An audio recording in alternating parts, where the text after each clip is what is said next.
Imagine waking up without an alarm, no phone buzzing on the nightstand, no traffic sounds filtering through the window, no schedule to check, no emails waiting, no meetings to prepare for. Instead, you open your eyes to the soft grey light of dawn filtering into a rock shelter. The air is cool and crisp, carrying the scent of wood smoke and earth. Somewhere nearby you can hear the low murmur of voices as others in your group begin to stir. A baby cries briefly, then settles. Someone laughs. Outside, birds are calling to each other in the growing light.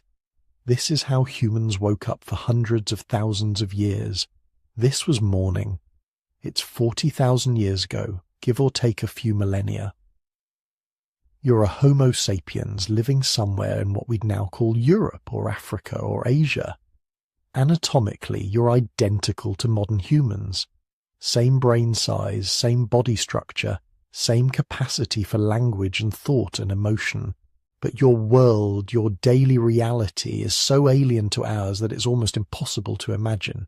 So here's the question that keeps archaeologists and anthropologists endlessly fascinated. What did you actually do all day? See, we have this image burned into our minds from countless movies and documentaries. Cavemen, brutish and hairy, constantly running from saber-toothed tigers, spending every waking moment desperately searching for food, always on the edge of starvation, living nasty, brutish, and short lives of pure survival. That's the picture, right? Prehistoric life as one long nightmare of hardship and terror, except it's almost completely wrong.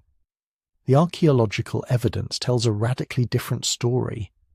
Early humans weren't just surviving, they were living. They had rich social lives, leisure time, art, music, spirituality, humour. They told stories around fires. They decorated their bodies. They carved intricate figurines and painted breathtaking images on cave walls. They cared for their elderly and disabled. They buried their dead with ceremony and grave goods. They had culture, complex and sophisticated culture, that we're only beginning to understand. But we're getting ahead of ourselves. Before we can talk about cave paintings and ritual burials, we need to understand the basics. What did a typical day actually look like? How did our ancestors spend their time when there were no jobs to commute to, no bills to pay, no grocery stores to visit, when survival meant something entirely different than it does today? The truth is going to surprise you. Early humans probably worked less than you do.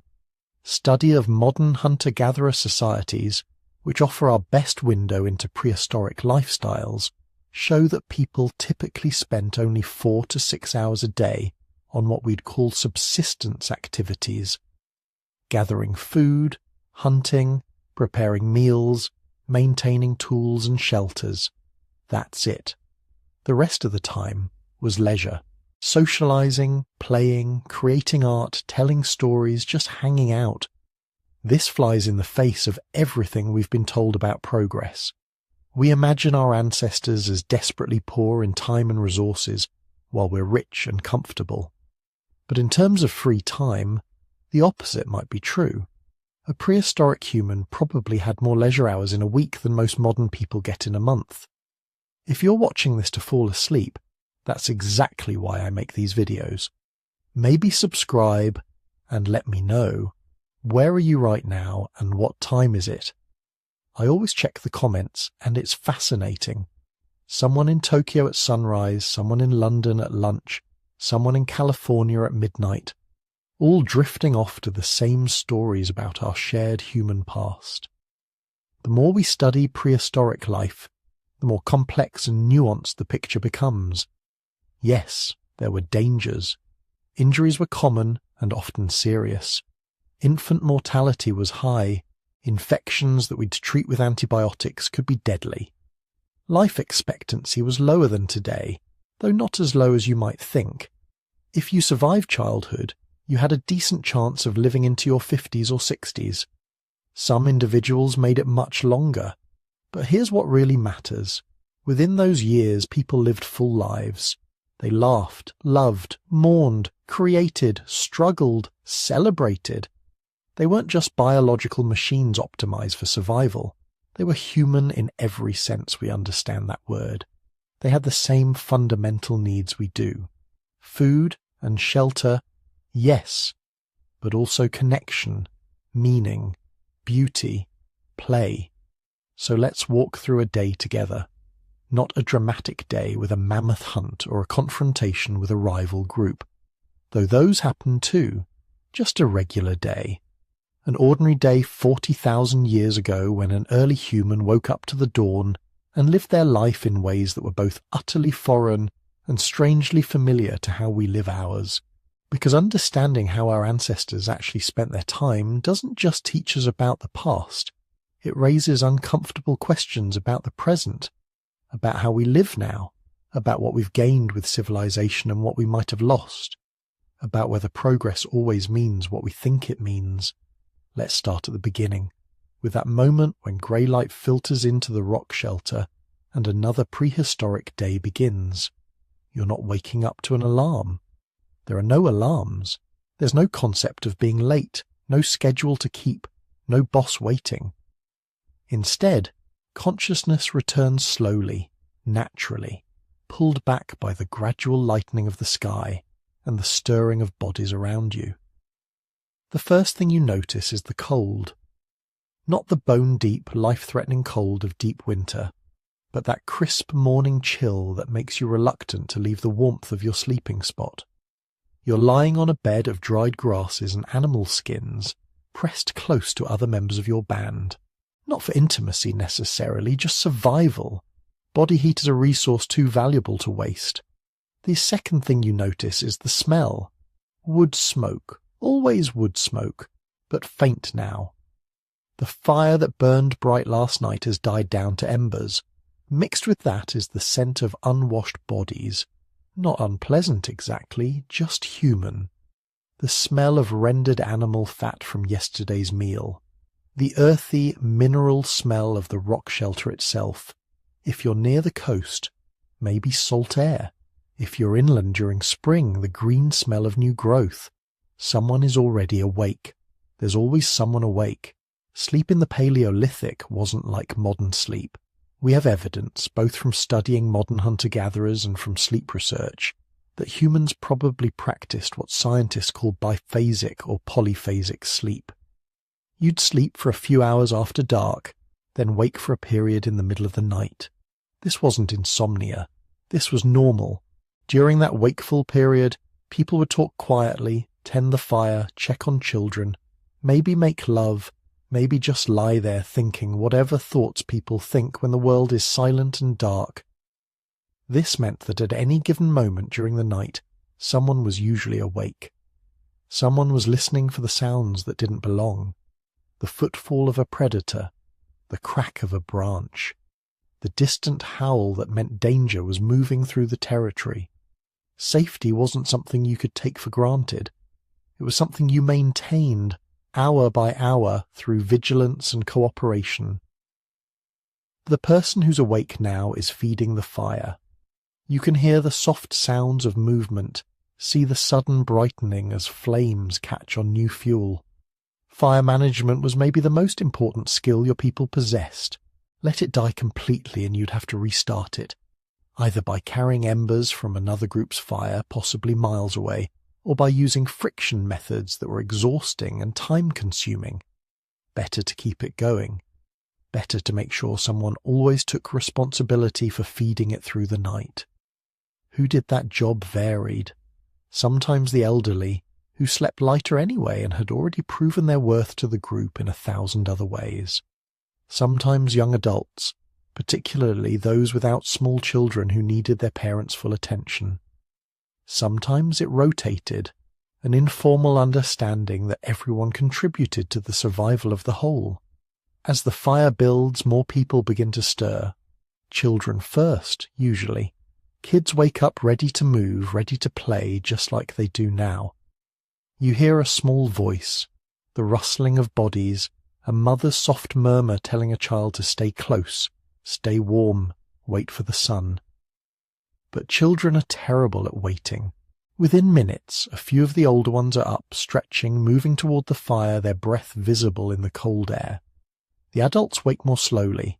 There's no rush. This is important to understand. The entire concept of rushing, of hurrying, of being pressed for time, these are modern inventions. Your day is governed by light, by hunger, by the weather, by the seasons. The sun is just beginning to paint the eastern sky in shades of grey and pink. There are hours before you need to be doing anything in particular. Right now, the most important thing is transitioning from sleep to wakefulness in a way that doesn't waste the precious calories you'll need for whatever the day brings. So people stretch, slowly, methodically, working out the stiffness that comes from sleeping on the ground. They yawn, scratch, attend to basic bodily functions. If you're in a rock shelter or cave, there's probably a designated area for waste, far enough away to avoid contamination but close enough to be safe. If you're in a temporary camp, people simply walk a short distance into the surrounding vegetation. Someone, probably one of the more experienced members of the group, steps outside the immediate sleeping area to check the surroundings. Not paranoid exactly, but careful. What changed during the night? Are there tracks near the camp that weren't there yesterday? What's the weather doing? Is that cloud formation in the west promising rain or just passing through?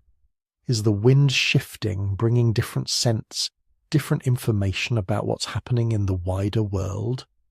This morning assessment is crucial.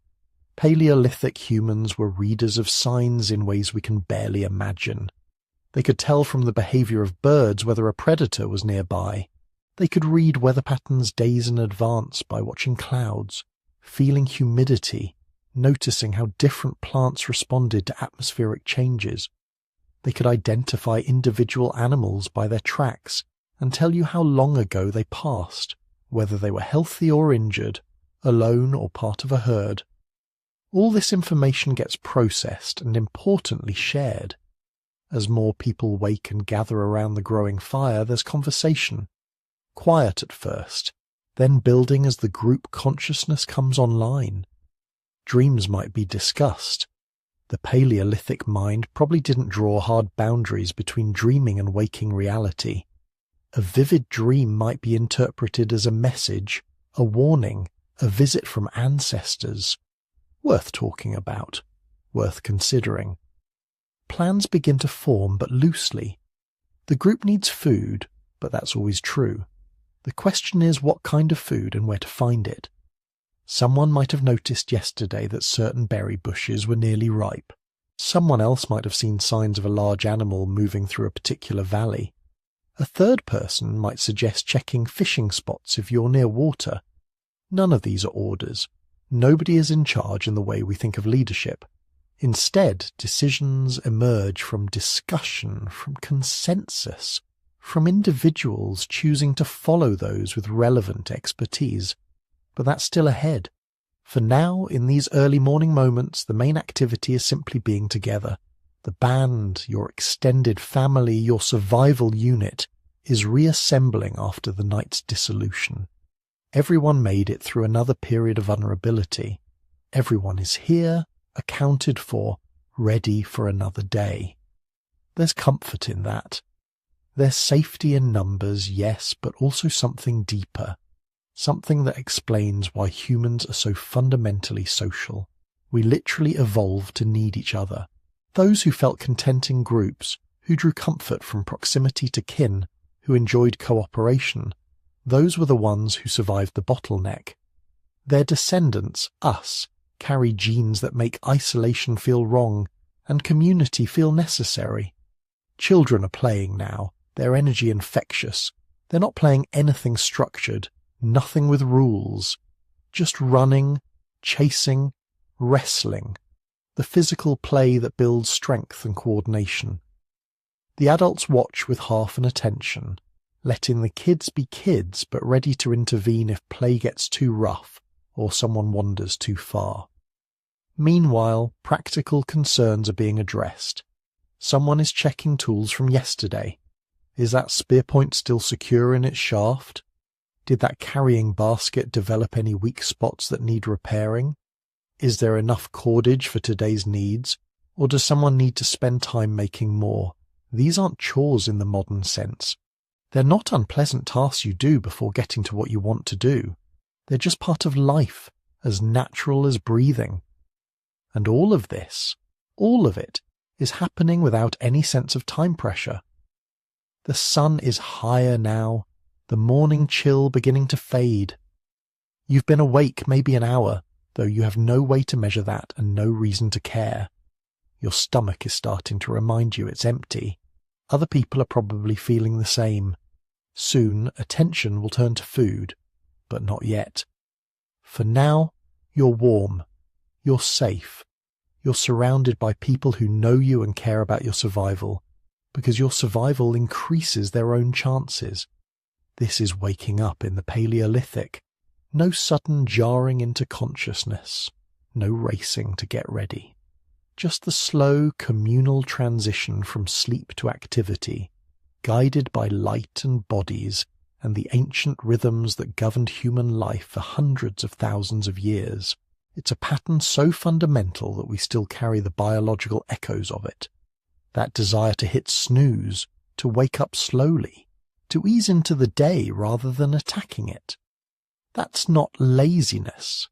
That's your Paleolithic brain remembering how mornings used to work back when we had all the time in the world and the only schedule that mattered was the movement of the sun across the sky. Let's talk about breakfast. Except your ancestors 40,000 years ago didn't have breakfast. Not in the way you think about it. They didn't wake up at 7 a.m., stumble to the kitchen, and pour themselves a bowl of cereal. They didn't have meal times at all, not really. They ate when food was available, when hunger demanded it, when the opportunity presented itself. This might sound chaotic, but it wasn't. It was perfectly adapted to their reality. Picture yourself waking up in that rock shelter as the first light filters through the entrance. Your stomach growls, you're hungry, so you eat. So, simple as that. What you're eating depends entirely on what's available. Maybe there's leftover meat from 2 days ago when the hunters brought down a red deer. It's been hanging in the cool back of the shelter, away from direct sunlight, wrapped in the deer's own hide. The cold autumn air has kept it from spoiling, though it's starting to develop that slightly gamey smell that means you should probably finish it today. You pull off a strip and chew it slowly. It's tough, requires real jaw work, but it's protein and fat and exactly what your body needs after a night of sleep. Your teeth are strong, your jaw muscles powerful. Dental analysis of Paleolithic skulls shows remarkable wear patterns, evidence of lifetimes spent processing tough foods. But here's what's fascinating. Those same teeth show something else. Microscopic plant residues, starch grains from roots and tubers, phytoliths from seeds and nuts. Your ancestors weren't just eating meat, they were eating everything. Beside the meat, there's a wooden bowl, really just a section of bark folded and sealed with pine resin, filled with hazelnuts gathered 3 days ago. You crack a few between your back molars, the technique passed down through generations. Children watch adults do this from infancy, learning the exact angle and pressure needed to crack the shell without crushing the meat inside. Next to the nuts, there's a leather pouch containing dried berries. Blackberries, gathered during the late summer abundance and dried in the sun. They're wrinkled now, concentrated sweetness, and you eat a handful. The sugar hits your system immediately, providing quick energy. But the real treasure is the basket of roots near the fire. Someone, probably one of the older women with decades of plant knowledge, dug these up yesterday from the riverbank. They're cattail roots, starchy and nutritious, but basically inedible raw. So they've been placed near the fire, not in it, just close enough that the heat is slowly breaking down the tough fibers and converting complex starches into digestible sugars. This is cooking, but not like you know it. No recipes, no precise temperatures, no timers. Just knowledge accumulated over thousands of generations about what heat does to different foods. The roots have been sitting there all night, slowly roasting in the residual heat from the fire that never quite goes out. By morning they're soft enough to eat, sweet enough to enjoy. You pull one out, careful not to burn your fingers. It's hot but manageable. You peel away the outer layer and bite into the flesh. It's not delicious by modern standards, but it's filling, and more importantly, it's safe. Raw, these roots contain toxins that would give you a nasty stomachache. Cooked, they're perfectly edible. This transformation, turning inedible plants into food through fire, might be one of the most important technological breakthroughs in human history. It effectively doubled or tripled the number of plant species your ancestors could eat. Tubers that were toxic raw became staple foods when roasted. Seeds that would pass through the digestive system unchanged became valuable nutrition when ground and heated. The evidence for this incredible dietary diversity comes from multiple sources. Coprolites, fossilized feces, have been found at archaeological sites across Europe and Africa. When scientists analyze them under microscopes, they find an astonishing variety of plant remains. Seeds from dozens of different species, pollen from flowers, microscopic fragments of leaves, roots, and bark. Some coprolites show evidence of insects, grasshoppers, beetle larvae, termites. These might seem unappetizing to modern Western palates, but they're actually excellent sources of protein and fat. Many contemporary hunter-gatherer societies consider insects delicacies, and there's no reason to think your ancestors felt differently. Dental calculus, the hardened plaque that builds up on teeth, tells a similar story.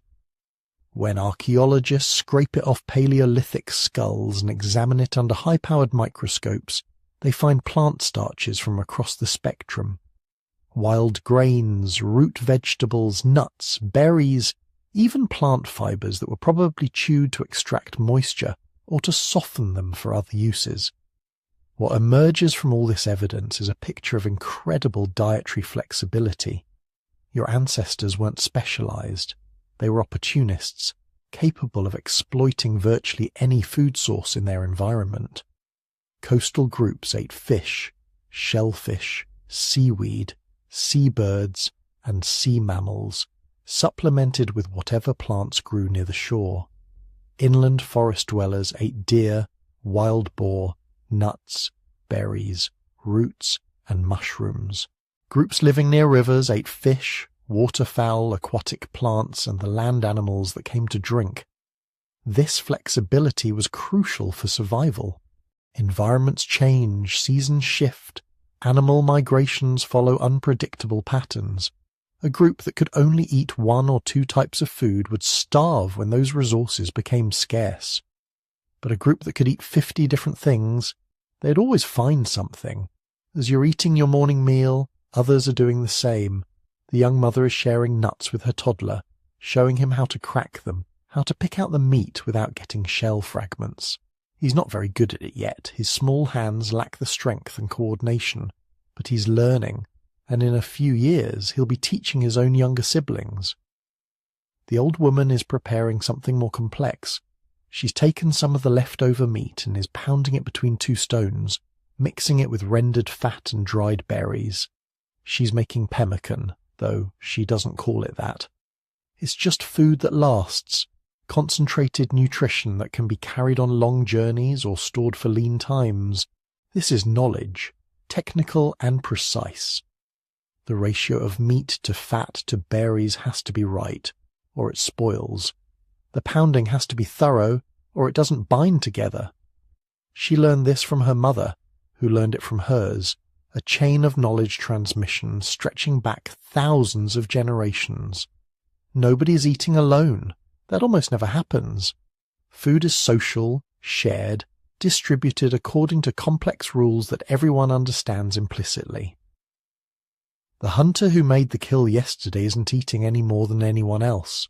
In fact, he might be eating less because that's how the system works. Kill an animal, share it with the group, and when someone else makes a kill, they'll share with you.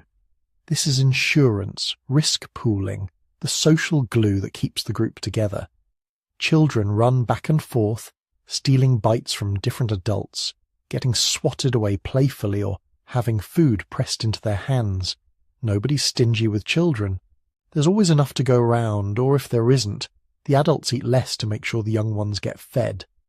The meal isn't formal or ceremonial. People eat standing up, sitting down, walking around, checking tools, talking, laughing. But it serves crucial social functions anyway. Everyone's together, reinforcing bonds, sharing information, making plans for the day. Who's going to gather plants today? Who's going hunting? Who's staying back to work on that deer hide?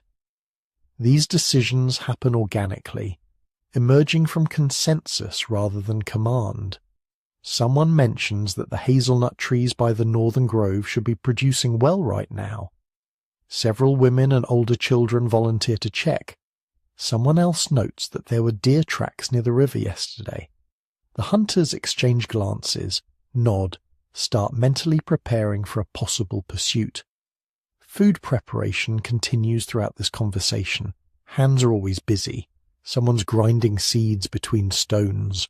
Someone else is sorting through dried herbs, discarding any that show signs of mold.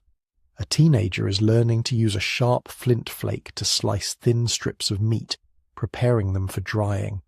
These skills are crucial, and they're learned entirely through observation and practice. No written recipes, no formal instruction. Children watch adults try to imitate, get corrected, try again. By the time they're adults themselves, they possess encyclopedic knowledge about food, which plants are edible and when, how to identify them in different seasons, where to find them, how to process them, how to store them. This knowledge base is staggering. Ethnographic studies of modern hunter-gatherers show that they typically know detailed information about 200 to 300 plant species. They know which parts are edible, which require processing, which are medicinal, which are toxic, which are useful for other purposes like cordage or poison for arrow tips. Your ancestors almost certainly possess similar knowledge. They had to. Their survival depended on it. Eat the wrong mushroom and you're dead. Fail to properly prepare certain roots, and you're spending the next 3 days with debilitating cramps. This isn't casual knowledge. This is life and death information, carefully preserved and transmitted across generations. As the morning meal winds down, the fire is fed a few more sticks. The embers never go out entirely if someone's paying attention. Fire is too valuable, too difficult to make from scratch. Better to keep it alive, feeding it regularly, protecting it from rain and wind. Someone's always responsible for fire tending, usually rotating through different individuals. The meal wasn't elaborate, but it was adequate. Everyone's eaten something. Bellies are reasonably full. Energy levels are sufficient for whatever the day will bring, and that's really all that matters. Your ancestors weren't gourmets, but they understood nutrition in a deep, intuitive way. They knew that variety mattered, that different foods provided different benefits, that balance across days and weeks was more important than perfection at every meal. They were eating to live, but they were also living to eat. Food was pleasure, even when it was simple. The satisfaction of cracking a nut perfectly, the sweetness of ripe berries, the rich fattiness of bone marrow roasted over fire. These weren't just calories. They were experiences, shared moments, connections to the landscape and to each other. And now, with morning fully arrived and stomachs filled, it's time to get to work. The day's real activities are about to begin. Here's what nobody tells you about prehistoric life. The hunt gets all the glory. The dramatic confrontations with mammoths, the coordinated takedowns of deer, the dangerous face-offs with predators. That's what captures our imagination, what ends up in museums and documentaries. But here's the truth that would have been obvious to anyone actually living 40,000 years ago. Hunting was the exception. Gathering was the rule. On any given day, somewhere between 60 and 80% of your calories came from plants. Roots, tubers, nuts, seeds, berries, leaves, flowers. The percentage varied by season and location. Groups living near coastlines might have gotten more protein from shellfish. Communities in northern regions might have relied more heavily on meat during long winters. But for most human populations, most of the time, plants were what kept you alive. This wasn't because our ancestors were particularly fond of vegetables. It was simple evolutionary math. A successful hunt might provide enough meat to feed your band for several days, but hunts failed more often than they succeeded. Animals are fast, unpredictable, and dangerous. They require hours of tracking, careful coordination, and considerable luck. Plants, meanwhile, stay put. They're exactly where you left them last season, growing in predictable patterns that anyone with enough knowledge could learn to read. So while the hunters were out there hoping for glory, the majority of your band was engaged in the real work of survival, walking the landscape with practiced eyes, reading signs invisible to the untrained, collecting the foods that would actually end up in tonight's meal. Now here's where we need to be careful about assumptions. For decades, anthropologists told a neat story about prehistoric gender roles. Men hunted, women gathered. It was presented as natural, inevitable, maybe even biologically determined. But the evidence tells a more complicated story. Yes, in many prehistoric societies, women and older children did most of the gathering while men specialized in hunting. But not all societies, not even most necessarily. Archaeological evidence from various sites shows women buried with hunting weapons. Isotope analysis of ancient bones reveals some women ate diets as meat-heavy as any male hunter. Some groups practiced communal hunting where everyone participated. Others had specialized gatherers of both sexes who spent their entire lives perfecting knowledge of plants. The truth is probably this. Prehistoric societies were pragmatic. They organized labor in ways that made sense for their specific circumstances. In some groups, women who were pregnant or nursing might have focused more on gathering because it was compatible with carrying infants. In others, post-reproductive women might have become the most valuable members of the community precisely because they could hunt without the constraints of childbearing. The key point is this. Don't imagine gathering as something less important or prestigious than hunting. It was specialist knowledge. It required years of training, and it kept everyone alive. So picture yourself on that gathering expedition. It's mid-morning now, the sun has been up for a few hours, burning off the morning mist. You're heading out with 3 other people, your mother's sister, who knows the plant locations better than anyone in your band, a younger cousin, maybe 11 years old, who's learning the routes and the knowledge, and your own child, 3 years old, strapped to your back in a sling made from carefully softened deer hide. You're not just wandering randomly. You're following a mental map that's been built up over years of observation. The oak grove 3 miles north should have acorns ready for collection right now. The patch of wild onions near the creek will be past their prime, but there's a stand of cattails just beyond it where you can dig up the starchy roots. If you're lucky, you might find a beehive with honey. If you're really lucky, birds' eggs. The walk itself is no casual stroll.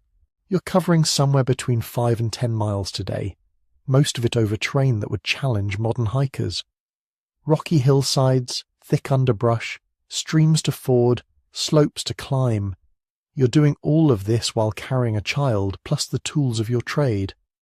A digging stick, fire-hardened and worn smooth from use. Several baskets woven from plant fibers, nested inside each other. A leather bag for small finds.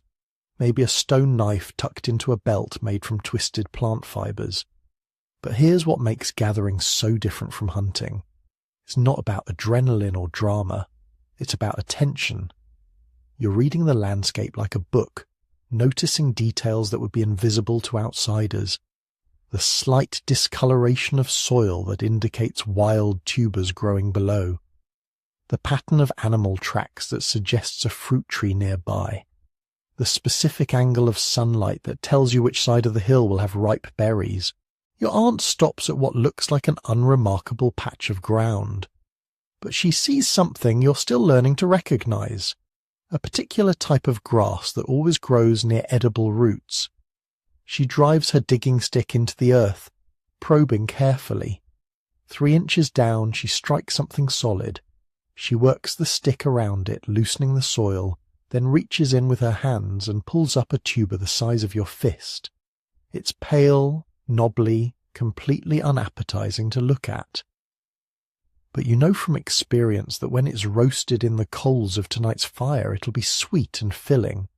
She hands it to you. You place it carefully in your basket. She digs again. Another tuber and another.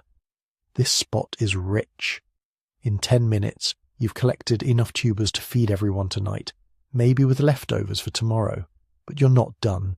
Your aunt knows these plants by heart. More importantly, she knows their stories. The stories are how you remember the knowledge. She tells your young cousin about the time her grandmother got terribly sick from eating a root that looked almost exactly like this one, but had slightly different leaves. She points out the distinction. 3 veins in the leaf instead of 5. That tiny difference means the other plant would kill you, shutting down your breathing within hours. This is education, but it's nothing like sitting in a classroom. It's survival knowledge passed down through stories, demonstrated with actual plants, reinforced through years of observation. Your cousin will learn hundreds of these lessons. By the time she's your age, she'll know perhaps 300 different plant species by sight, by season, by location. She'll know which ones are edible, which ones are medicinal, and which ones will kill. She'll know when to harvest each one, how to prepare it, and what it's useful for. Modern botanists spend years in university learning to identify plants. Your ancestors learned it by necessity, starting in early childhood, because getting it wrong could mean death. The group moves on. You wade through a shallow stream, the cold water shocking against your legs. On the far bank, your aunt spots something that makes her smile. Mushrooms growing in a fallen log. She approaches carefully, examines them from multiple angles, even smells them. Mushrooms are tricky. Some are nutritious and delicious, others cause violent illness. A few will kill you. She picks 3, leaves the rest. She's certain about these ones, but caution is always wise. Hours pass in this rhythm, walking, observing, collecting. The baby on your back has fallen asleep, lulled by the gentle motion. Your baskets are getting heavier. Wild grapes, still slightly tart but edible. Seeds from a grass that you'll grind into flour back at camp. Bark from a specific tree that, when boiled, makes a tea that reduces fever. Your aunt collects this last one carefully, never taking so much that she damages the tree. She learned long ago that you have to think about next season, next year, the generations coming after you. This is sustainable harvesting, though your ancestors didn't have a word for it. They just knew that if you stripped a plant bare, it wouldn't be there next time you needed it. The groups that learned this lesson survived. The ones that didn't face starvation when resources ran out. By early afternoon, you're miles from camp. Your legs are tired. Your shoulders ache from the weight of your baskets. But there's something almost meditative about this work. No rush, no pressure. Just the steady rhythm of walking and gathering. The warmth of the sun, the sound of birds calling to each other in the canopy above. You're completely present in a way that modern humans rarely experience. Every sense is engaged. You're listening for the rustle of animals, watching for the shimmer of water that indicates a stream ahead, smelling the air for smoke that might mean another band is camping nearby. Your younger cousin asks a question. She's spotted a plant with bright red berries and wants to know if they're safe to eat. Your aunt doesn't just answer. She walks over, examines the plant, and launches into another story. How her mother once found these berries during a harsh winter, when other food was scarce. how they sustained the band through 3 days of blizzard, how you have to be careful because birds can eat them safely, but humans need to cook them first, otherwise they cause stomach cramps. The knowledge transfer continues. Every plant is a lesson. Every location is a memory. This landscape isn't just territory to your people, it's a library. Every tree, every stone, every stream carries information that's been accumulated over generations. Your ancestors didn't write anything down, but they were far from ignorant. They were repositories of sophisticated ecological knowledge that rivaled anything a modern scientist could compile. Finally, late in the afternoon, the group turns back toward camp. Your baskets are full now, heavy with food that will feed your entire band tonight. You've walked maybe 8 miles total. Your feet hurt. Your back aches.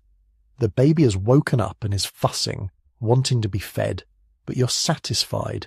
This is good work. Important work, the kind of work that keeps everyone alive. When you get back to camp, there will be no fanfare. Nobody's going to celebrate your return the way they celebrate a successful hunt. But everyone knows the reality. The hunters might come back empty-handed tonight. They often do. But you brought food, reliable, nutritious, life-sustaining food. And tomorrow, you'll go out and do it again.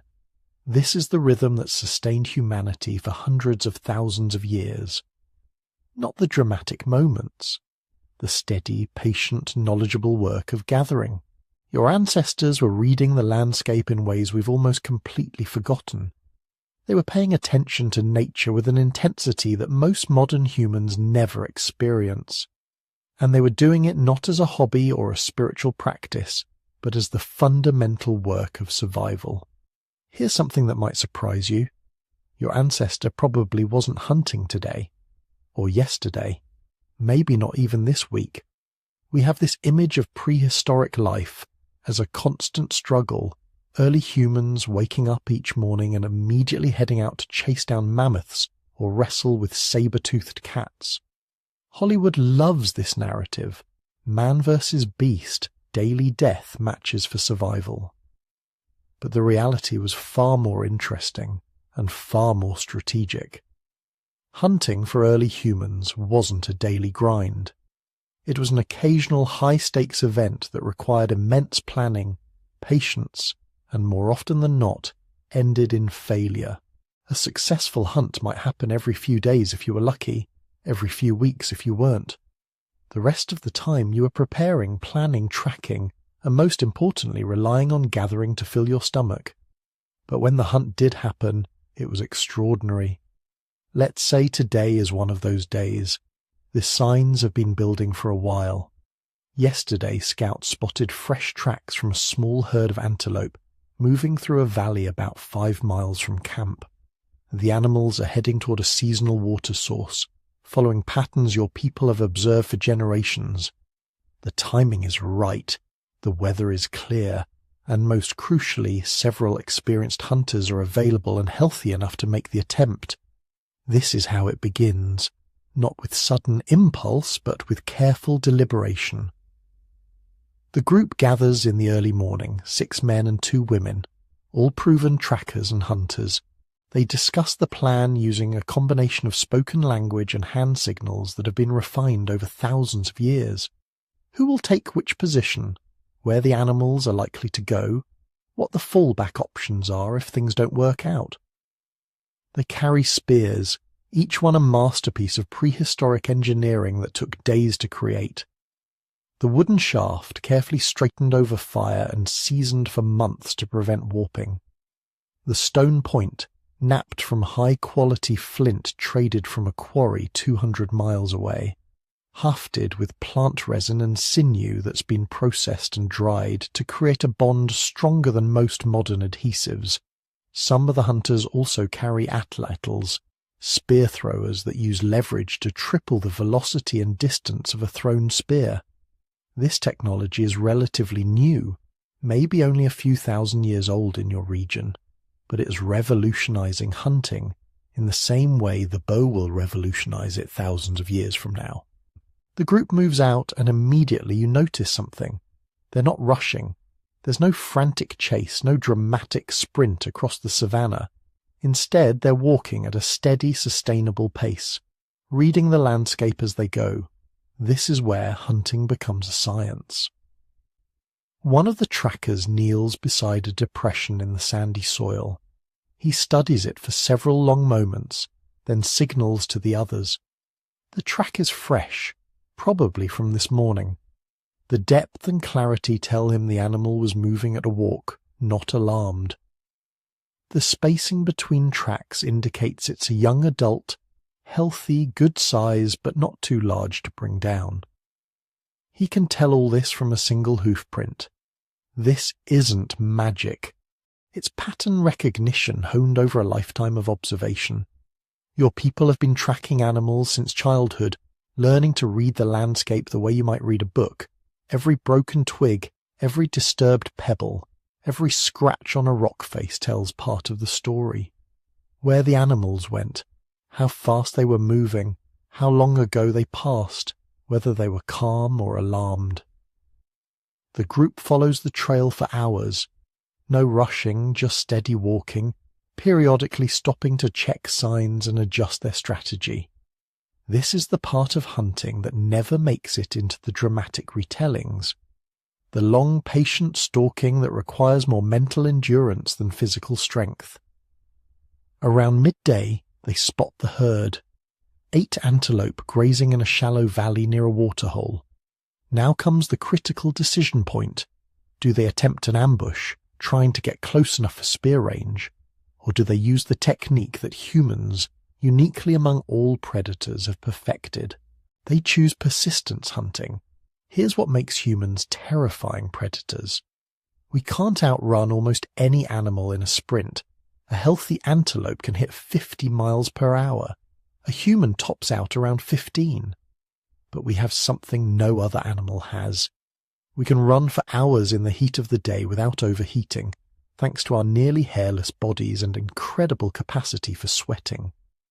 Most animals, covered in fur and lacking efficient cooling systems, have to stop and rest after intense exertion, or they'll literally cook from the inside. The hunters spread out and begin to jog toward the herd. Not a sprint, just a steady, sustainable trot. The antelope spot them immediately and bolt. They're gone in seconds, disappearing over a ridge. But the humans don't stop. They follow the tracks at that same steady pace, reading the signs, keeping up the pressure. An hour passes, 2 hours. The sun is brutal now, the kind of heat that would drop most predators in their tracks. But the humans keep moving. Their bodies designed for exactly this kind of endurance. They're sweating profusely, yes, but that's the point. Each drop of moisture evaporating from their skin is carrying away heat that would otherwise build up and shut down their muscles. They find the herd again. The antelope run, but they're showing signs of stress now. Their tongues are hanging out, they're panting heavily. They can't cool down fast enough. The chase continues. 3 hours, 4.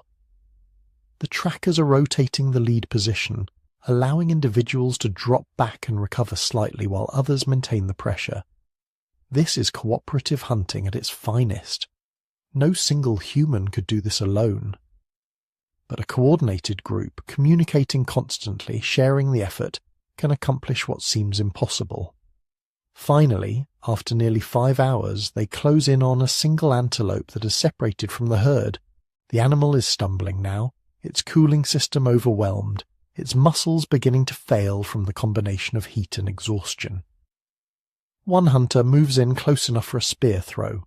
The weapon flies true, striking behind the shoulder, and moments later, it's over. The hunters stand around the fallen animal, not cheering or celebrating yet. First comes the practical work.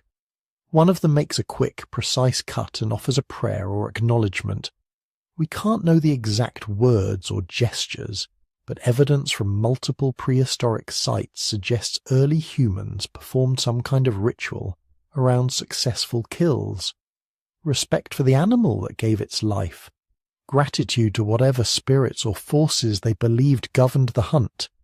Then comes the butchering, which is itself a sophisticated technical operation. These hunters know animal anatomy better than most modern surgeons know human anatomy. Every muscle group, every organ, every useful piece. They work quickly and efficiently. The hide comes off in one piece, valuable for clothing and shelter. The choicest cuts of meat are separated for immediate consumption and for carrying back to camp.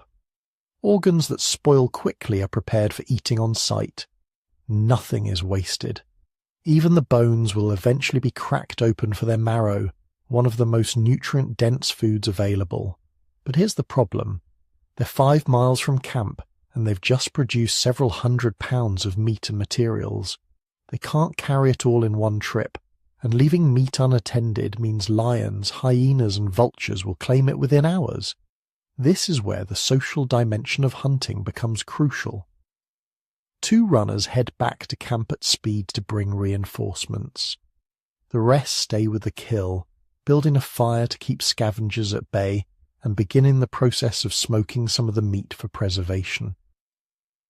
Within a few hours, more people arrive from camp. Elders, children old enough to help carry, nursing mothers who left their infants with relatives. Everyone participates in the harvest. The trip back to camp is a celebration. Successful hunts are rare enough that they're social events. There will be feasting tonight, stories told around the fire, probably dancing and music. The hunters will recount the chase in detail, and in the telling, it will become part of the community's collective memory, another story to teach young people about strategy, persistence, and cooperation. But let's be clear about something.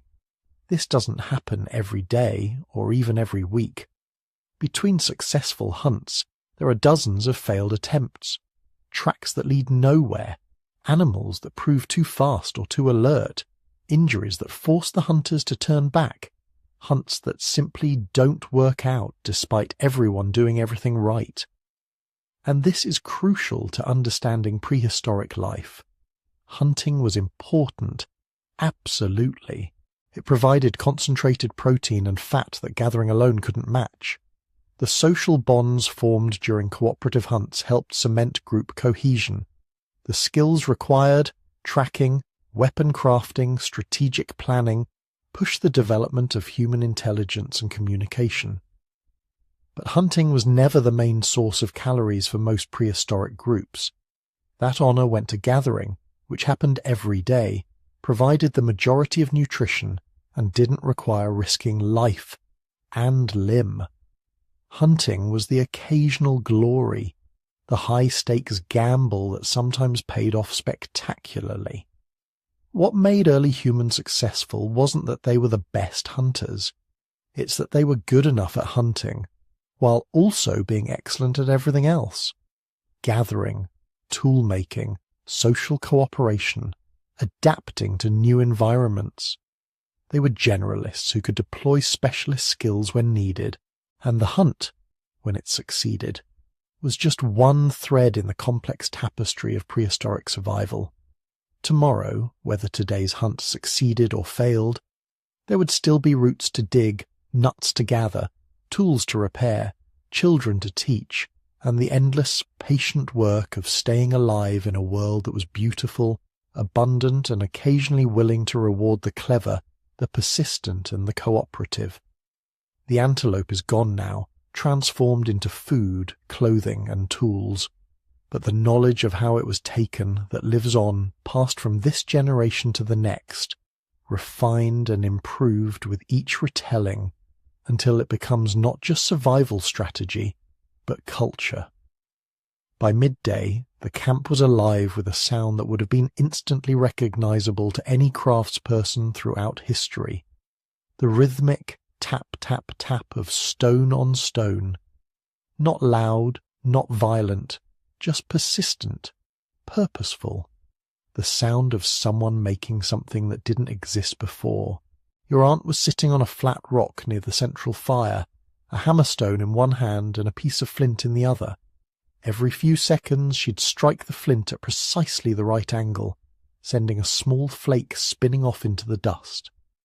Around her, a scatter of rejected pieces and failed attempts, the archaeological debris that would still be visible 40,000 years later, telling stories to people who'd learned to read stone. This wasn't occasional work. This was daily maintenance, essential as eating or sleeping, because tools didn't last forever. That spear point you used yesterday, it might have chipped when it hit bone. The scraper someone used to process that hide last week. Its edge was dull now, almost useless. In a world without metal, without mass production, without the ability to simply buy replacements, you made your tools or you didn't survive. But here's what's remarkable. Stone tool making, what archaeologists call knapping, wasn't something you just figured out one afternoon. It was a skill that took years to master, requiring an understanding of stone properties that bordered on intimate knowledge. Different rocks fractured in different ways. Flint was predictable. Obsidian was sharp but fragile. Chert was reliable but harder to work. You had to know where to find good stone, how to test it, how to recognize quality before you invested hours of work. Watch your aunt working, and you'd see expertise that took a lifetime to acquire. She wasn't just hitting rocks together randomly. She was reading the stone, seeing lines of potential fracture invisible to untrained eyes.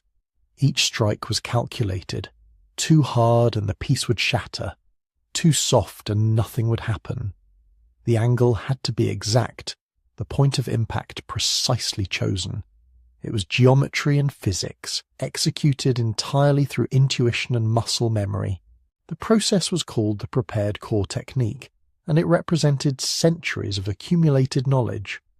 Your aunt had shaped this piece of flint over the past hour, carefully removing flakes to create a core with just the right shape and angle. Now she was ready for the payoff. One perfect strike and a long, thin blade detached from the core sharp enough to slice through hide or meat with minimal pressure. She examined it critically, running her thumb along the edge, then nodded. Good enough. But she wasn't done. The blade needed hafting, attachment to a handle that would make it actually useful. This was where craft became art. She'd prepared a wooden handle earlier, a piece of hardwood with a slot carved into one end. Now she pulled out a small leather pouch containing pine resin she'd collected and heated until it became sticky. Mixed with a bit of charcoal and crushed bone for strength, this would become the prehistoric equivalent of superglue. Watching her work, you'd notice something fascinating. She didn't need to think about most of the steps. Her hands moved automatically through processes she'd performed thousands of times. Heat the resin over the fire, apply it to the handle slot, position the blade precisely, wrap the joint with thin strips of sinew that would shrink and tighten as they dried. The entire process took maybe 10 minutes, but it drew on decades of experience and generations of accumulated knowledge. Near her, your brother was working on a different problem entirely. He had a piece of antler from that deer killed 3 days ago, and he was slowly, patiently carving it into a spear point. This was different from stonework. Antler was organic, flexible, capable of taking impacts that would shatter stone. But it was also harder to shape, requiring different tools and different techniques. He was using a stone burin, a chisel-like tool to scrape and carve the antler. The work was tedious, producing a constant soft scraping sound that formed a counterpoint to your aunt's rhythmic napping. Thin curls of antler fell away with each stroke, accumulating in a small pile at his feet. Every so often, he'd stop and test the point against his thumb, checking for sharpness and balance. This point would be different from the stone-tipped spears most hunters used. Lighter, more flexible, it could be thrown farther and was less likely to break on impact. But it took hours to make. An antler was only available when someone successfully hunted deer or similar animals. Stone was everywhere. Antler was precious. So you used it carefully for special purposes, and you made sure everyone in the group knew who'd made what. Because here's something the archaeological record has only recently revealed. Prehistoric craftspeople took pride in their work. We know this because we find tools that are more beautiful than they needed to be. Stone points shaped with perfect symmetry, even though asymmetrical points would work just as well. Bone needles decorated with tiny carved patterns. Antler spear throwers carved into the shapes of animals. Nobody decorates something purely functional unless they care about aesthetics, unless they want their work to be recognizable, admired. Your brother's spear point would be efficient, yes, but it would also be beautiful. Because when you carried it, when you used it to feed your family, you wanted everyone to know who'd made it. Status, reputation, identity, all conveyed through craftsmanship. Across the camp, 3 women were working on an equally essential task: clothing production. One was scraping a deer hide stretched across a wooden frame, using a stone scraper to remove every trace of fat and membrane from the inner surface. The sound was distinctive, a rhythmic shh that carried across the camp. Her hands moved in steady strokes, overlapping each pass slightly to ensure complete coverage. This wasn't quick work. A single hide might require hours of scraping, and even then you weren't done. The hide had to be treated either by smoking it over a fire or by rubbing it with a mixture of brain tissue and fat that prevented it from becoming stiff when it dried. The brain tanning process was chemistry without labs, developed through centuries of trial and error. Someone, somehow, had figured out that brains contained exactly the right compounds to preserve leather. Maybe they discovered it by accident, maybe through systematic experimentation. Either way, the knowledge had been passed down, parent to child, for generations. Nearby, her sister was working on a hide that had already been tanned. She had a bone awl, a pointed tool for punching holes, and she was slowly, methodically creating a garment. Punch a hole, thread sinew through it, punch another hole. The stitching was crude by modern standards, but remarkably effective. These clothes would be warm, durable and flexible. They'd last for seasons, maybe years, protecting their wearers from cold that could kill in hours. The third woman was doing something that would have seemed impossible to earlier humans. She was sewing with an actual needle, a tiny piece of bone, drilled with a hole at one end threaded with sinew. This technology was less than 20,000 years old in your time, a recent innovation that had revolutionized clothing production. With needles, you could make clothes that actually fit, that could be tailored to individual bodies, that could be decorated with sewn-on beads or dyed leather strips. She was making winter clothing for her daughter, fur-lined and layered, warm enough for the brutal cold that would come in a few months. The little girl sat nearby, watching intently, occasionally trying to help. This was how knowledge transferred, not through formal instruction, but through constant observation and imitation. By the time that girl was 10, she'd be competent at basic hideworking. By 20, she might be one of the most skilled leatherworkers in the group. But clothing and tools weren't the only things being made. An older man sat by himself, working on something smaller, more delicate. He had a collection of shells he'd traded for last summer, when a neighbouring group had visited from the coast 3 weeks' walk away. Now he was drilling tiny holes in them with a stone drill, a painstaking process that required steady hands and infinite patience. These would become beads, strung on plant fibre cord to make necklaces or bracelets. Purely decorative, purely social. Nobody needed jewellery to survive. But humans had been making it for at least 100,000 years, probably longer. Because survival wasn't enough. We needed beauty, status markers, ways to express identity and affiliation. Those beads said, I have connections to the coast, and I have time to make beautiful things, and I value aesthetics. All of that conveyed through pierced shells on a string. What's striking about all this activity is the specialization. Not everyone was good at everything. Your aunt had spent decades mastering stonework and was genuinely expert at it. Your brother excelled at antler and bone carving but was merely adequate at napping. The woman making winter clothing was the best leatherworker in the group, and when her skills were needed, others contributed food or help with other tasks in exchange. This wasn't quite a market economy, but it was close. A recognition that different people had different talents, and that the group benefited when people specialized.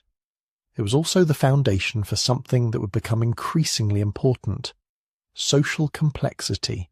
In groups where everyone could do everything equally well, there wasn't much basis for hierarchy or status differentiation. But when individuals developed specialized skills that others needed, power dynamics shifted. The best toolmaker, the best leatherworker, the best artist.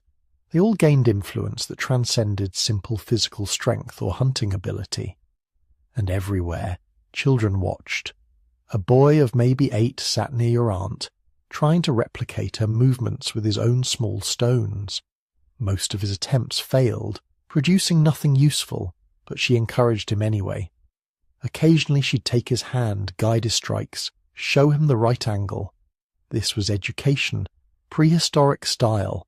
No schools, no formal curriculum, just constant observation and practice under the guidance of experts. By the time that boy was 15, he might be competent at basic tool making. By 25, if he had talent and dedication, he might be expert enough to teach others, and the knowledge would flow forward another generation, each one adding small refinements, tiny improvements that would accumulate over centuries into technological revolutions. The afternoon sun moved across the sky, and the sounds of craft continued.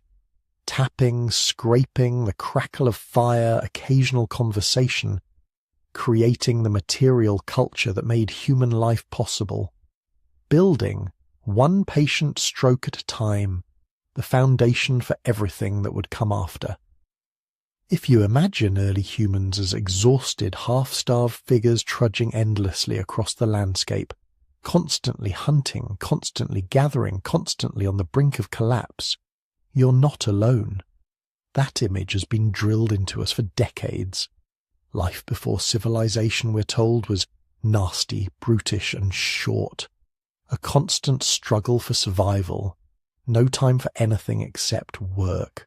But when anthropologists started living with modern hunter-gatherer societies and actually counting how they spent their time, a very different picture emerged. On average, adults in many foraging societies only spend about 4 to 6 hours a day on what we would call work. Finding food, preparing it, maintaining tools, basic camp upkeep. The rest of the day, it isn't filled with frantic scrambling. It's filled with nothing in particular. Resting, talking, playing, making music, grooming, staring into the distance, simply existing. If your day 40,000 years ago were plotted on a modern timesheet, it would probably confuse a corporate manager. Yes, there are bursts of intense effort, tracking animals for hours, carrying heavy loads of gathered food back to camp, shaping stone tools with careful precision. But these bursts are surrounded by long stretches of low-intensity, flexible time. Time you can bend around your body's energy, the weather, the mood of the group. So what did people actually do with all those hours? A lot of it would look surprisingly familiar and strangely slow. You rest. That might mean lying on your side under a patch of shade, half listening to the chatter of your relatives. It might mean sitting near the fire, absently turning a smooth pebble in your fingers, watching the smoke drift upward in twisting ribbons. When the body is your only real tool, preserving it is part of survival. Resting isn't laziness, it's maintenance. You socialize. Conversation in a small band of 20 or 30 people isn't optional background noise. It's the web that holds the group together. Every talk about who saw which herd of animals, who found a new stand of tubers, who argued with whom last night. These aren't just idle gossip. They're information-sharing systems, conflict management strategies, Emotional first aid. You play with children. You let them climb over you like a living jungle gym. You show them how to throw little sticks at a target or how to gently handle a piece of stone without cutting themselves. Their games might look like chaos, but through them, they're rehearsing adulthood, practicing coordination, testing social boundaries, experimenting with risk and trust.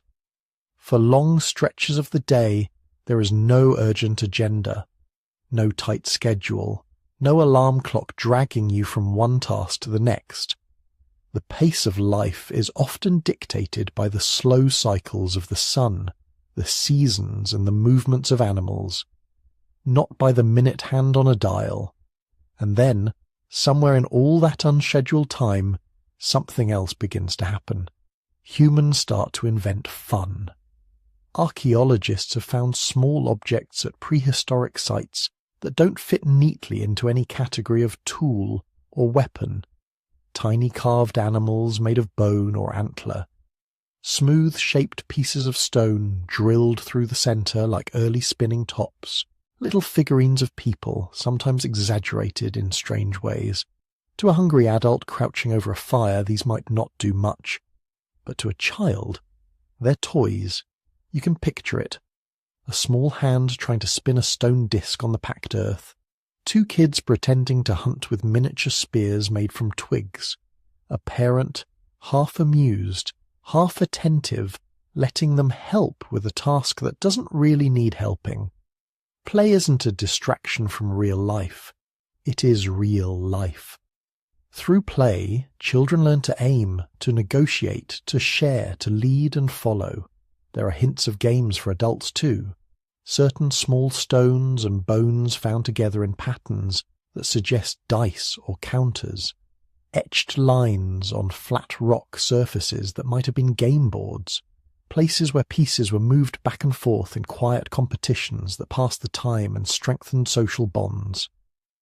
We don't know the rules they used or the stakes they played for, but the impulse is clear. When immediate needs are met, human minds look for patterns, challenges, little puzzles to solve. Games are structured daydreams, and early humans seem to have had time for plenty of them. And then there's music. In caves in Europe, archaeologists have discovered delicate flutes carved from bird bones and mammoth ivory, some of them more than 40,000 years old. They're not crude noisemakers. Some have carefully spaced holes that produce recognizable musical scales. Someone sat down and experimented, adjusting each hole just a bit, learning by ear how to turn raw bone into a working instrument. Imagine the first time someone in your band brings one of those flutes out by the fire. The sky is dark. The stars are beginning to appear. Embers are glowing. They lift the flute to their lips, take a breath, and a strange, clear sound rises above the crackle of the fire and the soft murmur of voices. For a moment, everyone freezes. Then the notes repeat, hesitant at first, then more confident. Someone starts to clap a rhythm. Another person taps a stick against a log. Feet begin to move. Bodies sway. The camp, which just a few minutes ago was quietly settling in for the night, is suddenly alive with dance. Music and dance are more than entertainment. They synchronize bodies and minds. When everyone moves together, breathes together, voices rise and fall together, something powerful happens in the brain. Group identity strengthens. Anxiety fades. The world feels for a moment coherent and safe. In small, vulnerable bands of early humans, those moments of shared rhythm may have been as important as any spear or shelter. After the dancing comes the other great technology of leisure, stories. You're back at the fire. The night is quiet now. A few last sparks drift upward like tiny glowing insects. The older members of the group edge closer to the flames. Children lean against their parents. Someone, maybe the best talker in the band, begins a story. It might be about the last great hunt, when the wind changed suddenly and nearly ruined everything. It might be about the time the river flooded and the group had to move camp in a hurry. It might be about a trickster animal who steals fire, or a spirit who lives in the thunderclouds and punishes the greedy. Some of these stories are clearly about real events. Others reach into the world of myth and imagination. But all of them carry something, a warning, a clever strategy, a memory of who did what and why it mattered. Without writing, without records, stories are the memory of the group. They carry information across years and generations, where the good water is in a dry season, which plants can cure a fever, and which can kill you. What happened the last time someone broke a particular social rule? Listening to these tales by firelight, half awake, half drifting, you're not just being entertained, you're being trained, quietly and gently for the rest of your life. But not all of this time is spent in conversation, music, or play. Some of it is devoted to the slow, meticulous work of grooming. If you've ever watched primates in a documentary, you've seen it. Monkeys and apes carefully parting each other's fur, picking out dirt and parasites, inspecting skin with absolute concentration. It looks fussy, but it serves two purposes, hygiene and bonding. Early humans did the same, but with a slightly different twist. No fur, but plenty of hair. You sit with your back to a friend or sibling or partner, while they gently comb through your scalp with fingers, or a simple comb made from bone or wood. They pick at little bumps, remove bits of debris, crush an unlucky louse between their nails.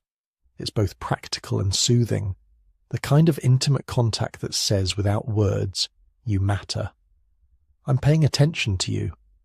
Then comes decoration. Red ochre, a naturally occurring iron-rich pigment, shows up at human sites going back hundreds of thousands of years. It's often ground into powder, mixed with fat or water, and applied to skin or hair. Is it sunscreen, insect repellent, symbolic body paint? It might be all three at once. You sit while someone traces lines on your face, your chest, your arms. Maybe they mark you as a member of a particular band. Maybe they signal your role in a ritual, or your status as someone who has completed a dangerous hunt.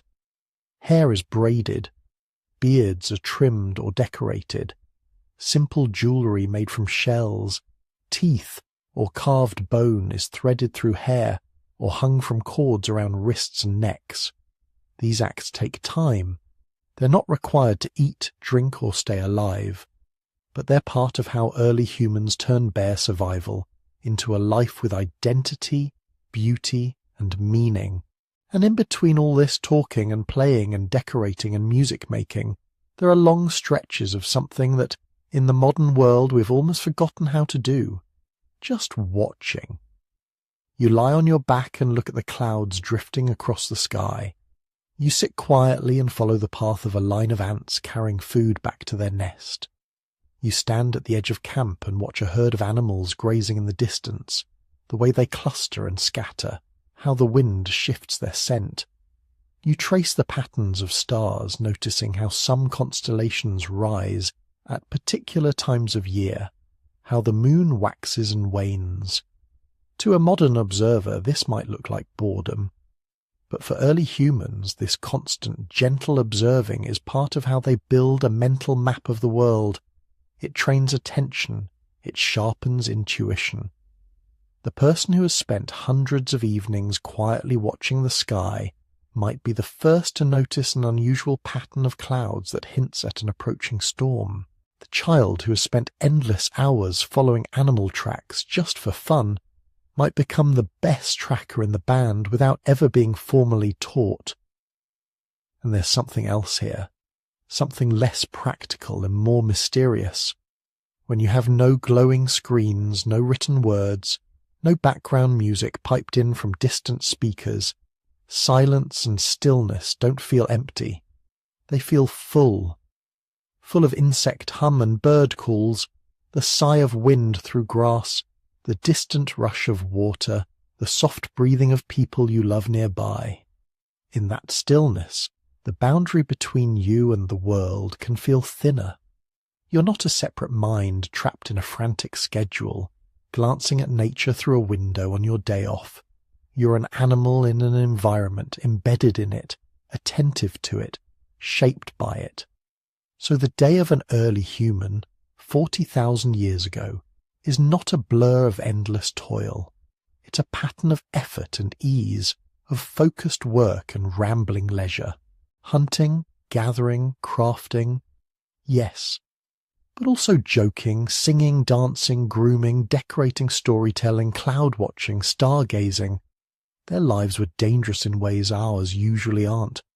Illness, injury, and hunger were always nearby. But they also had something that's become rare in many modern lives. Long, unbroken stretches of time in which nothing urgent had to be done. Time to let the mind wander. Time to be with others without an agenda. Time to simply be awake in a living world. And as the fire dies down and the last story fades into the warmth of the night, that spaciousness follows you into sleep. Tomorrow there will be work again. But there will also be music and laughter and the slow, quiet business of being human. So, let's zoom back in on that ordinary day, 40,000 years ago. You're not alone out there on the savannah, or in the forest, or along the icy riverbank. You live in a band, not a village, not a city, a tiny human world of maybe 20, 30, 40 people, rarely more than 50, small enough that you know every voice, every laugh, every step in the dark. You can tell who's walking behind you by the way their foot scrapes the ground. You recognize a cough in the middle of the night. This isn't an accident. It's how your species works. Bands that are too small can't defend themselves, can't share enough skills, can't find enough marriage partners. Bands that are too big become unstable. Too many conflicts, too many mouths to feed. Too hard to move together when the herds leave or the seasons change. So natural selection, culture, and sheer practicality have all pushed your ancestors into a kind of sweet spot. A living room-size society, intimate, flexible, deeply personal. Everyone in that little group fits into a mental map in your head. Who's generous? Who's lazy? Who can be trusted to keep a secret? Who will share food when the hunt goes badly? Who will quietly slip your child a piece of dried meat when you're not looking? These invisible maps of relationships are as important as stone tools or fire. They're how your people survive. And where there are relationships, there is conflict. Not courtroom drama, not kings and judges, but everyday frictions. Someone took more meat than they earned. Someone flirted with someone else's partner. Someone skipped their turn watching the fire. In a band this small, you can't just walk away and never see them again. You're going to be sleeping 10 feet from them tonight. So how do you keep the peace without police, laws, or prisons? You use the oldest tools human beings ever invented. Gossip, mediation, reputation. Gossip in your world isn't idle chatter. It's law enforcement, news, and social media rolled into one. When two hunters argue over who wounded the antelope first, people notice. The story gets repeated around the fire that night, retold and reshaped. By the time it's made the rounds, everyone knows who was selfish, who was generous, who apologized, who held a grudge. No one writes anything down, but nothing is forgotten. If someone hoards food, that becomes a story. Remember when he hid that marrow bone? The next time there's a shortage, people may be slower to share with him. If someone is brave in a dangerous hunt or kind to a sick elder, that becomes a story too. These stories are your social credit score. They determine who gets help when they're in trouble, who's trusted with important tasks, who's allowed to sit in on serious conversations. For bigger conflicts, you don't have a courthouse. You have elders. The older woman who has seen 100 arguments about meat and marriage. The man who remembers the last time two brothers almost came to blows and how that was settled. They're not judges in the modern sense, but people turn to them when tempers flare. They sit between the angry parties, speak slowly, bring up past events. They add context, remind everyone of shared hardships and past kindnesses. Mediation is a survival strategy. A feud in a band of 30 can be a death sentence. Split the group in half, and suddenly each side is too small to defend itself, too weak to move far, too vulnerable to the next bad winter. So the whole social system is quietly biased toward reconciliation. People tease instead of accusing directly. They complain in roundabout ways. They sing songs that hint at bad behavior rather than naming names. It might sound indirect, but that soft pressure is powerful. It lets people change without losing face. It lets them step back from the edge. Underneath all of this, there's a simple truth. Your survival depends on other people. That starts early, from the moment you're born. In your band, children don't belong to just one nuclear family in the modern sense. They belong to the camp, to the group, to the network. Your mother matters, your father matters, but so do your grandparents, your aunts and uncles, your older siblings, and even unrelated adults who've basically been adopted into the family circle. In the language of modern anthropology, this is cooperative breeding. In the language of your ancestors, it's just life. Your mother might be off gathering roots, carrying your younger sibling, or helping process meat. Someone else keeps you entertained. An aunt lets you gnaw on a bit of hide. An older cousin shows you how to stack little stones. A grandmother hums a rhythmic pattern while she braids cord, and your brain quietly absorbs the sounds of your language.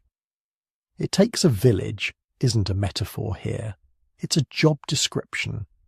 If your mother dies, or gets injured, or simply has to walk all day to track a migrating herd, you don't automatically die with her. There are other breasts to nurse from, other arms to carry you, other minds invested in your survival. That redundancy, multiple adults caring for the same children, is an invisible safety net woven through early human life. It also frees people to specialize. Some adults are better at patient teaching, some at rough play that teaches balance and strength, some at comforting you when you wake from a nightmare. The result is that by the time you're 10 or 12, you've learned from a whole village worth of teachers, each passing on tiny fragments of knowledge cribbed from their own parents and grandparents.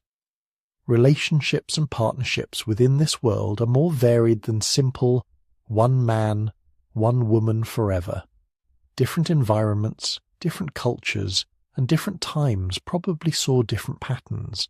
In some groups, long-term pair bonds might have been the norm, partners raising children together for many seasons. In others, partnerships may have been more fluid, with people forming and dissolving unions as circumstances changed. There could have been arrangements we would today call polygynous, with one man linked to multiple women, or polyandrous, with one woman at the centre of multiple male alliances, especially in tough environments where resource sharing was critical. The key point is that there was no single natural prehistoric marriage model. What remained constant was the need to manage jealousy, share resources, and protect children. Formal taboos, joking relationships, and unspoken rules all evolved to make this possible. Who can approach whom? Who owes whom meat or favours? Who can joke about what in public? These patterns act like quiet traffic lights guiding everyone through the emotional maze of desire, loyalty, and responsibility. And a band of 30 isn't the whole world. Beyond the circle of familiar faces around your fire, there are other bands, other groups speaking similar languages or dialects, tied to you by distant cousinship, old alliances, or simple habit. You might only see them a few times a year, but those visits are some of the most important events in your life. Imagine late summer, or the end of the dry season, when resources are temporarily abundant in one particular valley. Herds gather, fish are running, fruit trees are heavy. Word spreads, not with phones or maps, but through chains of meetings. A lone hunter passes another band and mentions where the game is thick. A visiting cousin talks about a riverbend full of fish. Slowly, bands converge. This is your version of a festival. At these seasonal gatherings, trade blossoms. A man from a coastal group brings shells and dried fish. Someone from the mountains brings obsidian for blades. Others have ochre for paint. Fine skins, carved bone tools. Objects travel hundreds of miles in small jumps, changing hands again and again, each trade sealed with conversation, stories, maybe a shared meal. Mating happens here too. If your band only has 30 people, you don't want everyone pairing up exclusively inside that tiny circle for generation after generation. Inbreeding is a silent killer, so alliances with other bands matter. Young people meet potential partners from outside. Some return to your band with a new mate. Some leave, joining another group permanently. In modern terms, this is population genetics. For your ancestors, it's just life moving forward. These gatherings are also where information spreads. Someone has discovered a new way of attaching stone points more securely to a spear with plant resin. Someone has found a valley where winter is a little less harsh. Someone has noticed a new predator in the area. Stories, warnings, and techniques ripple out through these networks, like radio transmissions travelling across the continent, but carried in memories and words instead of wires. All of this depends on one extraordinary adaptation: language, not just grunts and gestures, but layered, flexible, combinatorial speech. The ability to say not just lion and there, but 3 lions came from that ravine last dry season when the river was low, so don't camp there with small children. The ability to explain a hunting strategy, a myth, a dream. By 40,000 years ago, your ancestors almost certainly had languages as capable as any spoken today. Different vocabularies, different rhythms, but the same basic cognitive machinery. Syntax, tense, metaphor, jokes, insults, love songs, lullabies. Language lets your band coordinate complex hunts. It lets elders tell children about dangers they've never personally seen. It lets news of a drought in the next valley over reach you before you run out of food. And at night, lying half asleep near the fire, language lets you drift on waves of quiet storytelling, tales of heroic animals, clever ancestors, dangerous spirits, lost lovers. In this world, the elderly aren't pushed aside. They're hard drives. In a physically demanding life, an old body can't do everything it once did. Knees ache, eyes blur, hands shake a little when napping stone. But the mind, honed by decades of experience, becomes more valuable with each passing year. The old man who can't chase a deer can still remember which stars mark the change of season. The grandmother who no longer gathers as far from camp remembers which plants cure stomach pain and which ones are deadly. The elder who has lived through a brutal winter can advise when it's time to move, even if the sky and ground look deceptively calm. When a child's fever spikes, the elders recall past fevers and what helped. When smoke on the horizon hints at a distant fire, they remember the last time the forest burned, which animals fled which way, which valley stayed safe. They are walking libraries of famine and abundance, of floods and dry years, of conflicts and reconciliations. In a world without books, losing an elder suddenly is like a modern library catching fire overnight. Which brings us to death. People died young, often. Infection, injury, childbirth, accidents while hunting, or simply falling from a tree. But what's striking in the archaeological record is not just the fact of death, it's how people responded to it. We find graves, not just bodies dropped in holes, but careful arrangements, skeletons curled in fetal positions, sometimes dusted with red ochre as if painted for a final journey. Individuals buried with tools, beads, pieces of meat, animal teeth, ornaments. In some Neanderthal sites, bodies appear to have been laid to rest in pits that were then filled deliberately, perhaps even with flowers. This suggests something more than disposal. It hints at ritual. Maybe your band believes the dead continue on in another place. Maybe they become animals. Maybe they watch over the living. Maybe there are stories about a shadow world under the ground or above the clouds. Whatever the specific belief, one thing seems clear. Death is not treated as nothing. When someone dies in your camp, the ordinary rhythm breaks. Gathering trips are postponed. Hunts are quieter. People sit closer together at night. Words are spoken more softly. Children ask questions. Adults tell stories about the dead person's bravery, generosity, or foolish mistakes. Death, too, becomes part of the gossip of the group, but in a different register, not about behavior to be judged, but about meaning to be found. The act of burying the dead, of returning them to the earth with care, does something to the living. It knits them together in shared grief, shared memory, shared fear, and shared hope. In that sense, social life and community aren't just pleasant add-ons to early human existence. They are the core technology that made everything else possible. Your ancestors didn't survive because they were the strongest individuals. They survived because they were embedded in networks of care, obligation, communication, and memory. Around that small circle of 20 to 50 faces, faces you know better than your own reflection, the entire human story is already unfolding. Cooperation and conflict, love and jealousy, wisdom and foolishness, birth and loss. Tiny moving tribe carrying fire, tools, stories, and genes across the landscape. As the sun drifts lower and the day begins to cool, those bonds of community will shape the last hours of your prehistoric day. How you gather around the fire, what you sing, what you remember, and what you dare to dream about for tomorrow. By the time the hunting and gathering of the day were done, when bellies were mostly full and the fire had burned down to a steady orange glow, something else usually began.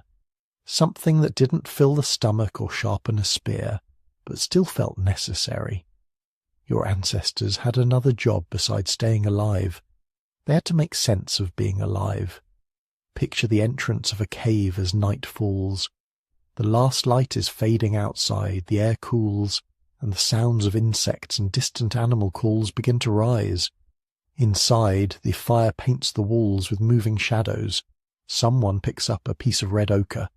Someone else unrolls a length of sinew with shell beads threaded onto it. In the half-darkness, people start to transform themselves and the world around them. To us it looks like art and religion. To them it was probably just life. Let's start with the most famous evidence of that inner world. Deep in the dark, far from the cave mouth, far beyond where anyone needed to go to sleep or store food, there are paintings. Not casual doodles near the entrance, not quick sketches you might make while waiting out the rain.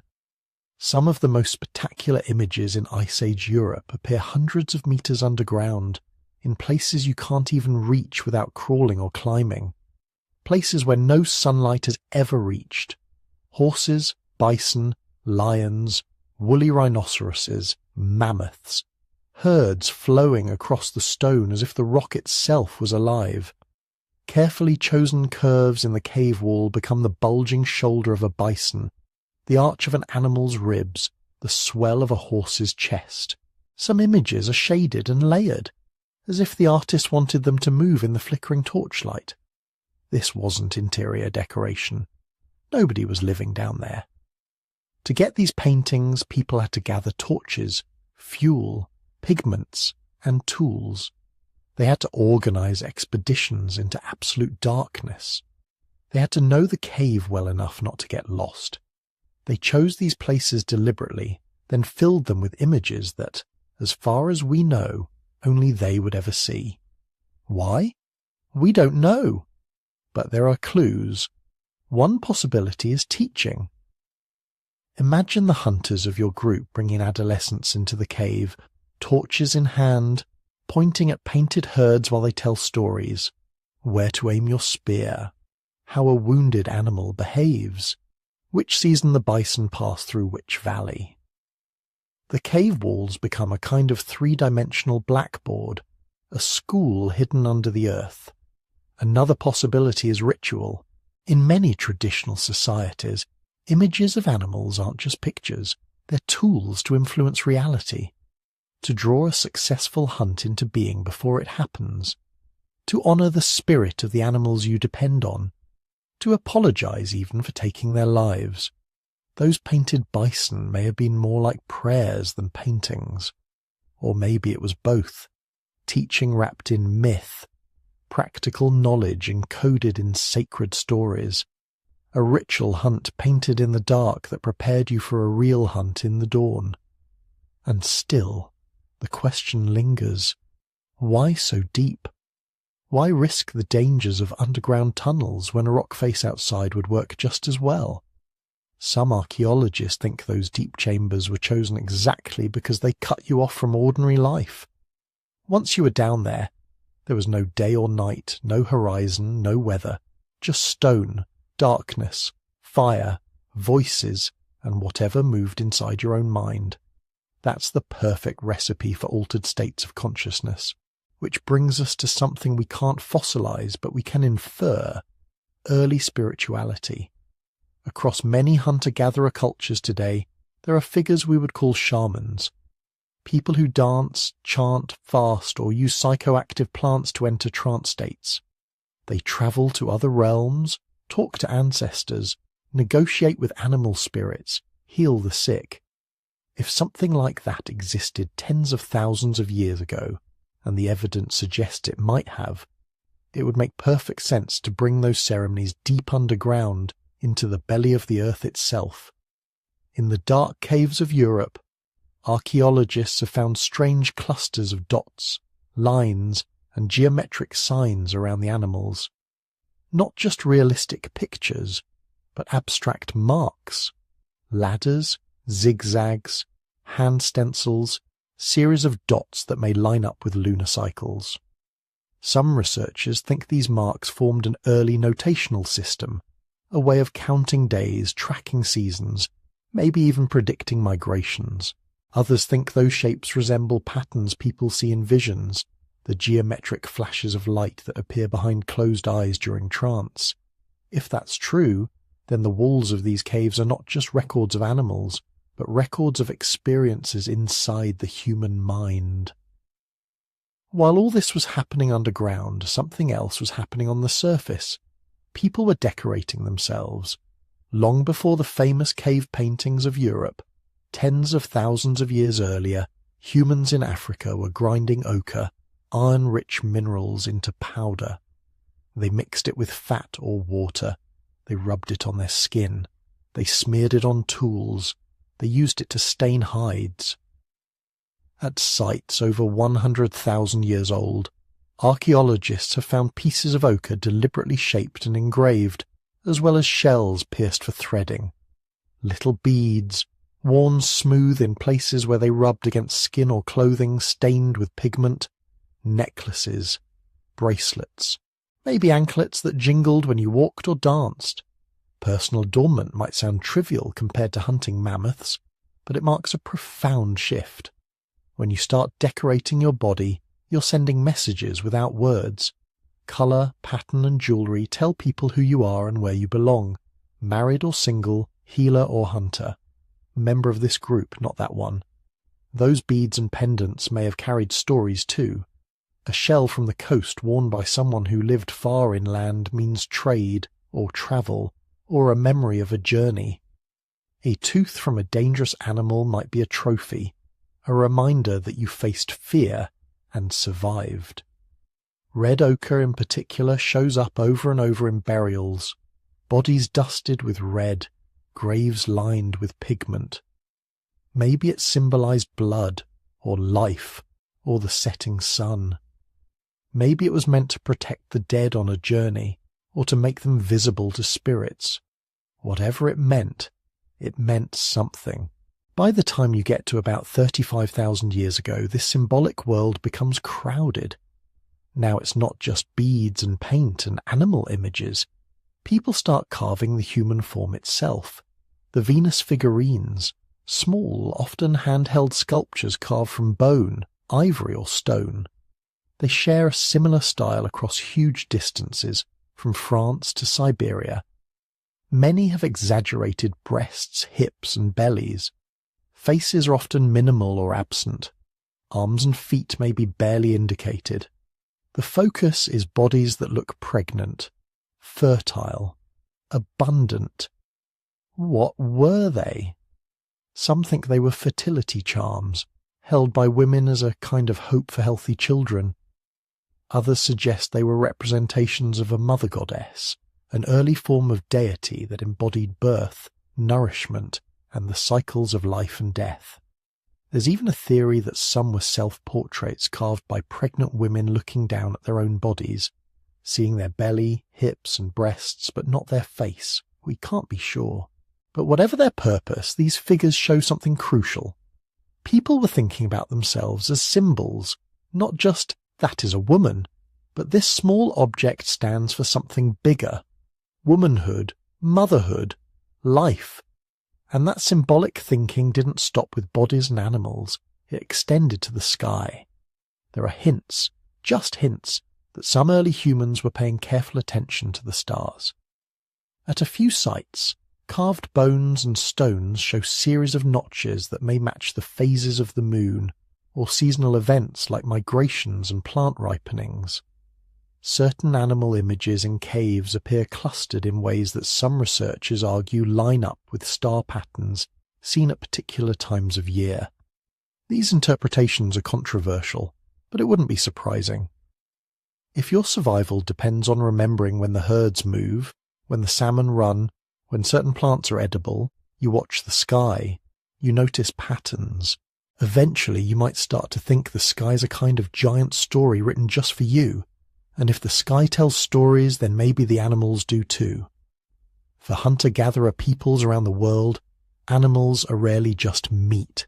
They are persons of a different sort. Teachers, tricksters, guardians. The bear that walks on two legs, the raven who steals the sun, the antelope that gave humans fire. These stories aren't just entertainment. They're moral lessons, ecological knowledge, maps of the landscape woven into memory. Your Paleolithic ancestors almost certainly saw the world this way. When they painted a running horse on a cave wall, they may not have been drawing a horse. They may have been invoking a spirit that moves like a horse, thinks like a horse, sees the world from a horse's height. To offend that spirit might mean bad hunting for years. To honor it might bring abundance. The result is a world where everything is alive with meaning. Rocks, rivers, trees, animals, clouds, stars, all beings, all with stories and intentions. And in that world, special people would emerge. The ones who dream vividly, who notice patterns no one else sees, who can calm a panicked child or soothe someone in pain with words and songs. These might become the shamans or whatever your ancestors called them. Imagine a night near the fire. The day's work is done. People sit in a loose circle, some mending nets, others half asleep. The shaman, or the storyteller, the singer, the one who goes between, begins. A drum starts, maybe nothing more than stretched hide over a frame or a hollow log struck with a stick. The beat begins slow, heart-like, then faster. Voices rise, feet start to tap.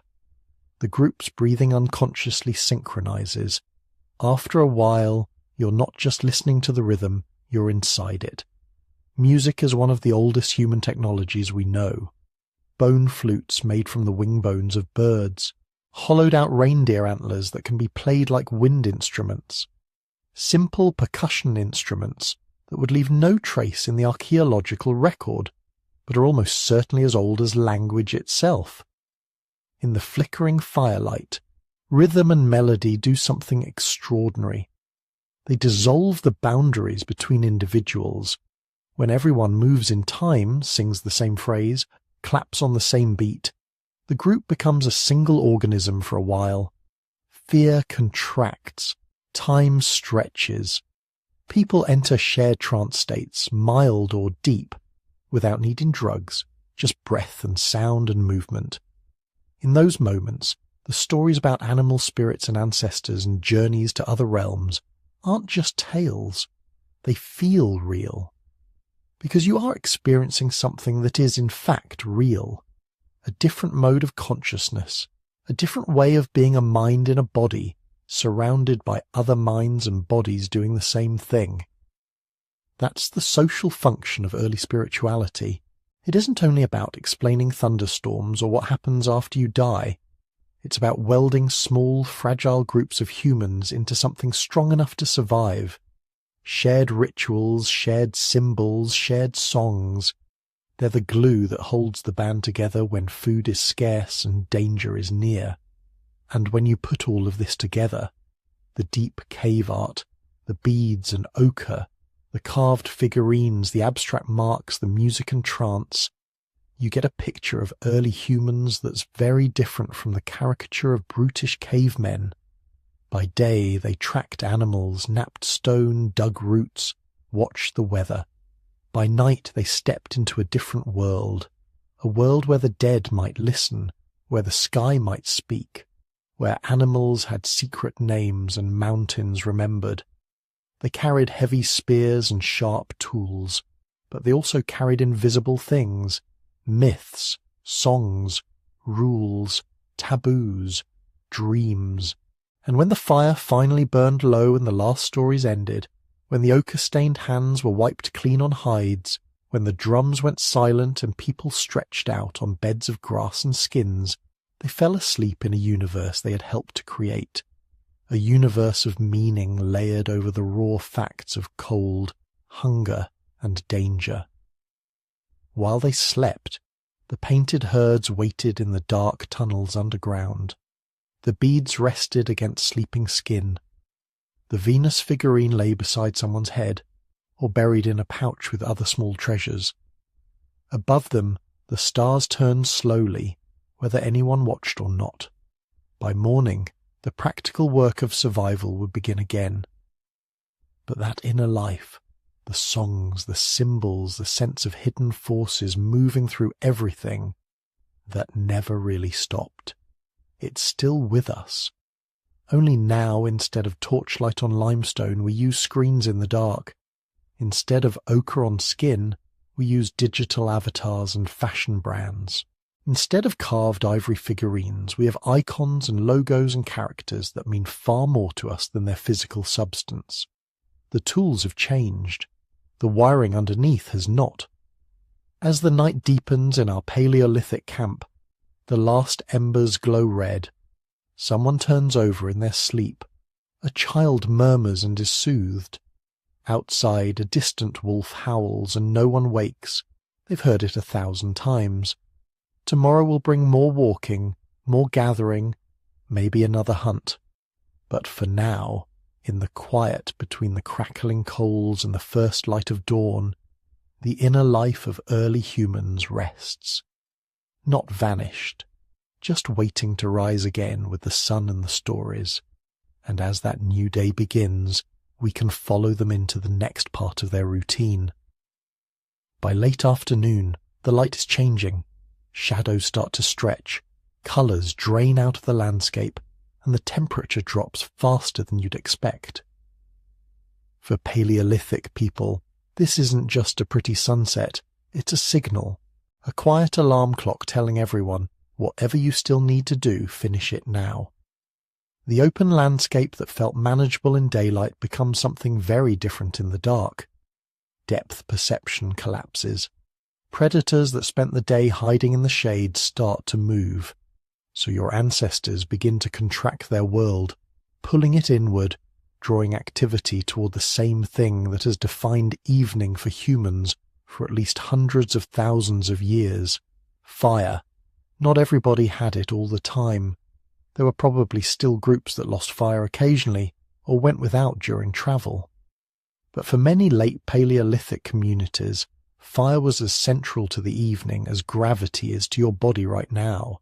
It's not just a tool, it's a boundary line. Inside the circle of light and warmth, us. Outside it, everything else. As the sun sinks, people drift back toward camp, toward that flickering center. Gatherers return with armloads of wood, bundles of plants, maybe a few surprise finds, eggs, honey, shellfish. Hunters straggle in later, sometimes triumphant with meat, sometimes empty-handed and silent. Children, who have spent the day in a swarm of games and experiments, tighten their radius, pulled in by the same invisible gravity. The noise level shifts. Daytime work is all scraping, chopping, calling out across distances. Evening is more contained. You hear the crackle of wood, the soft thud of someone hammering a last flake off a stone tool, the muted murmur of voices as people settle into the glow. Before anyone truly rests, though, there's one more job that matters as much as food: building a place to sleep. Beds sound like a luxury, but they're really a survival technology. The ground is cold, it's damp, it's full of insects, parasites, and heat-sucking stone. Lie straight on it, night after night, and your body pays for it. So your ancestors learned to build barriers between themselves and the earth. Archaeologists have found traces of ancient bedding, compressed layers of grasses, leaves, and aromatic plants, laid down in thick mats, sometimes renewed over and over in the same spot. Think of it as a low-tech mattress. First, someone clears the worst of the stones and debris. Then they lay down a base of dry material, grass, reeds, leaves, anything that traps air and sheds water. On top of that, maybe softer plants, maybe moss. Then, if they have them, animal skins, hides from deer, antelope, maybe even bigger game, hair side up for insulation, flesh side in for durability. It's not individually owned furniture. Sleeping spots follow a social map. Parents near children, elders placed where they're easiest to assist and protect. People with tense relationships, maybe not right next to each other. Over time, everyone knows where they belong when night comes. These arrangements reveal status, alliances, and affections without anyone having to say a word. And while all this quiet bed building is happening at the edge of camp, something more dramatic is happening at the center: the evening meal. If you imagine early humans constantly chewing all day like grazing animals, the evidence doesn't really support that. For many groups, the largest and most reliable meal seems to have clustered around nightfall. During the day, people might snack, a handful of berries here, a cracked bone for marrow there, a few nuts or roasted tubers on the go. But the full accounting of the day's success, especially when there was meat involved, tended to happen in the evening, around the fire. Food isn't just eaten, it's transformed. Meat gets roasted or boiled in skin bags or bark containers, bones split for fat-rich marrow, organs cooked quickly before they spoil.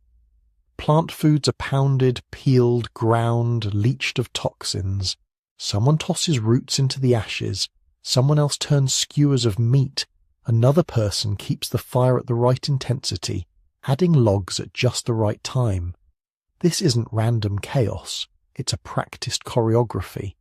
And the distribution of that food is a social performance.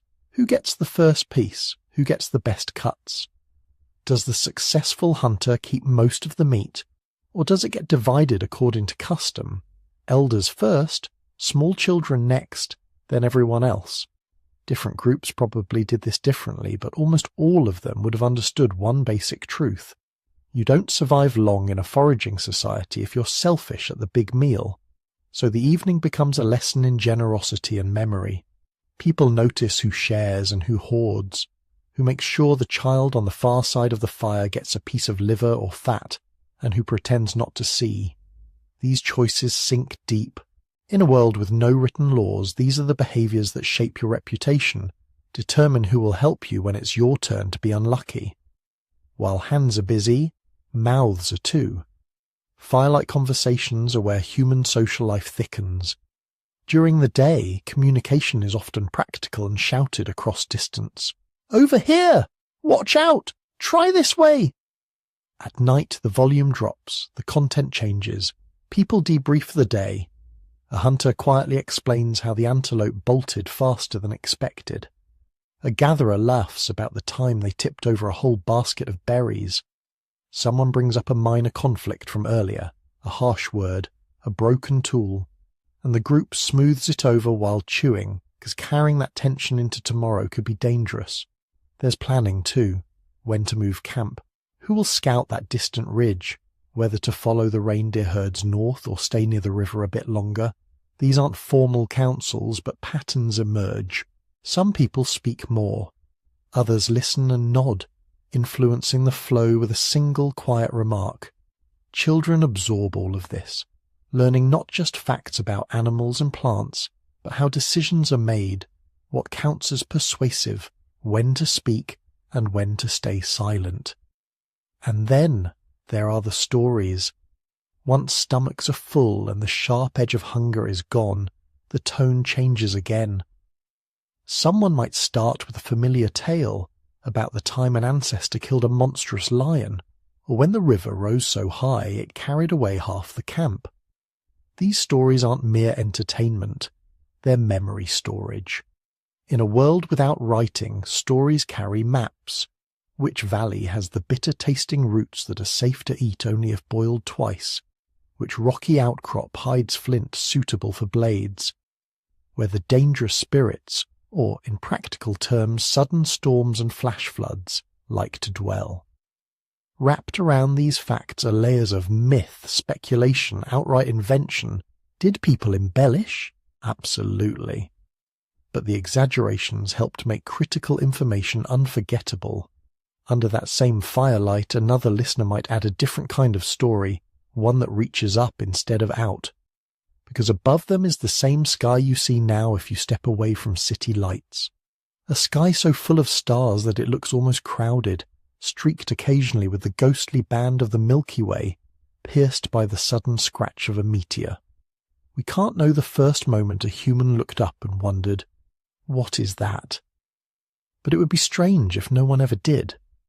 Long before constellations had names we recognize, people were probably tracing shapes with their fingers, connecting stars into animals, ancestors, paths.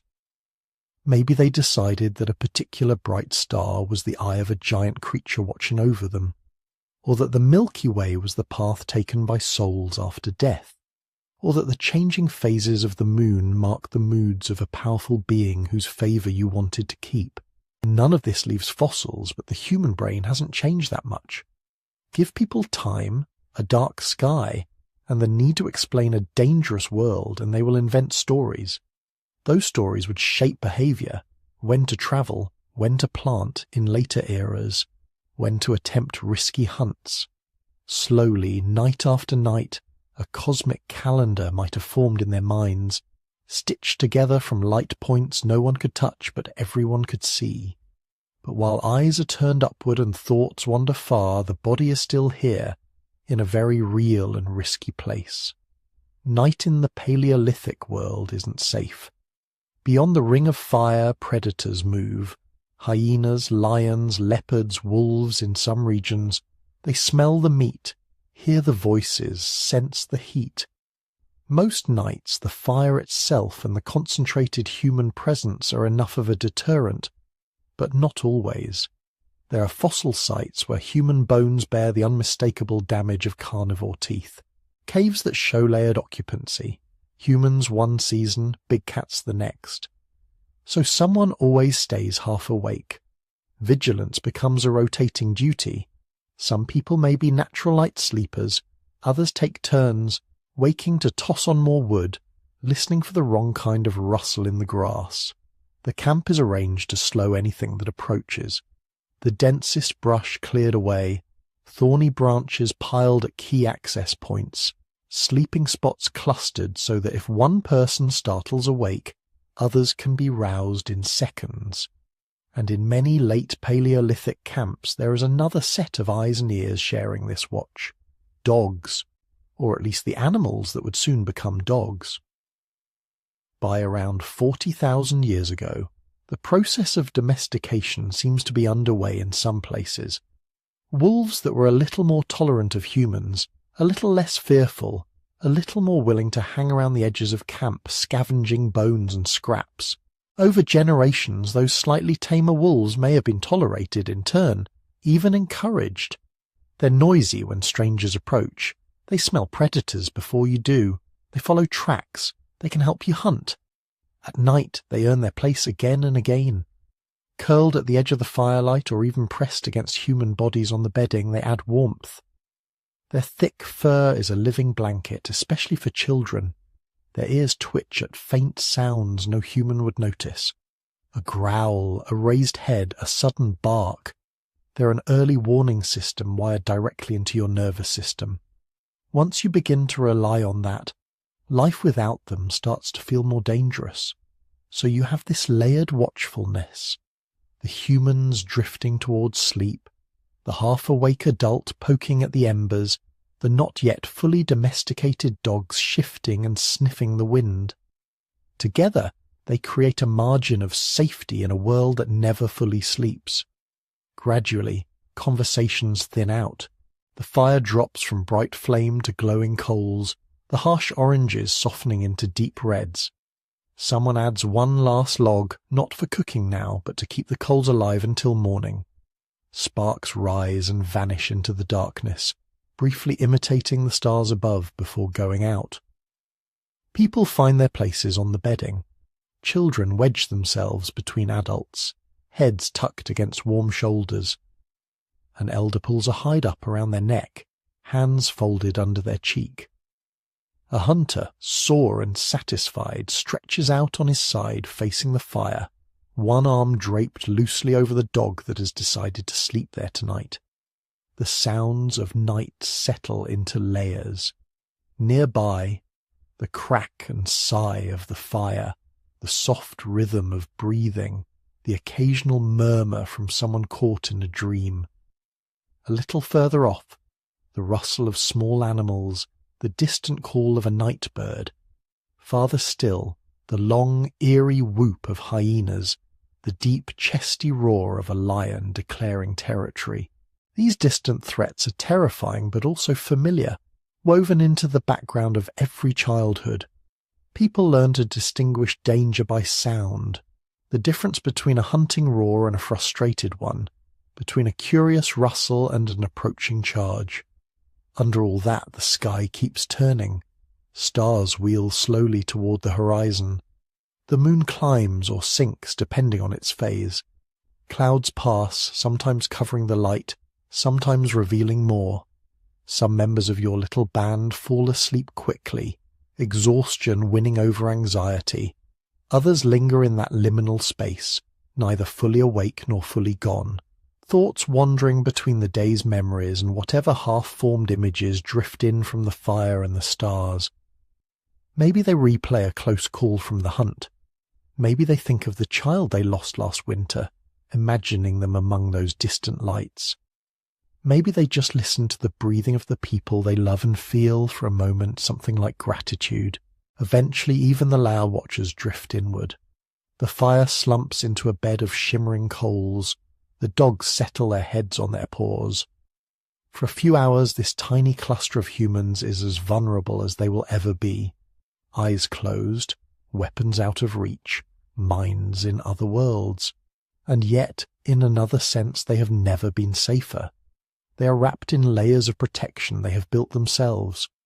Knowledge of where to camp and where not to, a carefully maintained fire, beds that keep the cold ground at bay, a circle of kin who will wake if one person cries out, the warning growl of an animal that chose, for reasons it doesn't fully understand, to live alongside them. This is what a day in the life ultimately leads to. Not just survival, not just constant struggle, but a nightly return to a shared centre. To warmth, to story, to the faint but persistent feeling that, for all the dangers, this small circle of light in the dark is enough, at least until morning comes again. So after all of this, what did early humans actually do all day? They worked. They walked miles to find roots and berries. They hauled meat back to camp. They shaped stone until their hands ached. They mended, they fed children. They watched the fire. They kept an eye out for teeth and claws glowing at the edge of the dark. But that wasn't all they did. They also sat. They stared into the flames and did nothing at all. They watched clouds drift over hills and lines of migrating animals pass along the horizon. They told stories so slowly that a single tale might last several evenings. They played, not just the children, but the adults too. Mock fights, little contests, teasing, games with pebbles and sticks and bones. They sang. They traced patterns on cave walls and on their own skin. They rested. Their lives were hard, but not in the way we often imagine. Not a non-stop scramble from dawn to dusk, but pulses of effort and long stretches of low, quiet time. A few hours of intense work, then a lot of simply being together. Moving with the seasons, moving with the light. That balance is the part we tend to forget. Because here we are, with machines that do our grinding and lifting, with lights that turn night into day, with more information in our pockets than any hunter-gatherer could have imagined. And yet, somehow, many of us end up with less true leisure than they had. Less unstructured time. Fewer evenings where we simply sit and watch the world without checking a clock. The irony is deep. We've built tools to free our time and then filled that time back up with noise. Your Paleolithic ancestors never scrolled. They never answered emails by firelight. When the sun went down, there were only a few options: talk, listen, make, dream, or sleep. Their attention belonged to the people around them, to the flames in front of them, to the stars overhead. But if you strip away the technology, the basic things that mattered then still matter now. Community, the circle of people who know your stories, who would share their last scrap of dried meat with you, who would stand beside you when the hyenas came too close. Today that might be family, friends, an online community. The shape has changed, but the need hasn't. Our nervous systems are still calibrated for small groups around a shared task, a shared meal, a shared joke. Creativity. The first carved bone pendant, the first handprint on stone, the first rhythm tapped on a log. None of it helped catch more antelope. But it made life richer. It turned bare survival into a story worth telling. That impulse to make something unnecessary and beautiful is still one of the most human things we do. Nature. For almost all of our history, we woke and slept with the light. We learned the seasons by heart. We could read a landscape the way we now read text. Even if you live in a city, a part of your brain still quiets when you hear rain on a window, or wind in trees, or waves hitting shore. Those sounds are older than language, older than Homo sapiens, purpose. Early humans didn't have 5-year plans, but they had reasons to get up, feed the children, help the group, keep the fire alive one more night. Meaning was woven into daily tasks. Our purposes may be more abstract now, but underneath, the same question is always there. Who am I doing this for, and why? When we look back at their days, at the walking, the watching, the talking, the work broken up by laughter and silence, what we see is not a lost world we can never touch again. We see a template, a reminder that a good human day has a certain rhythm, effort and ease, noise and quiet, togetherness and a little solitude. As you lie here listening, you're already doing something profoundly ancient. You're letting the day end.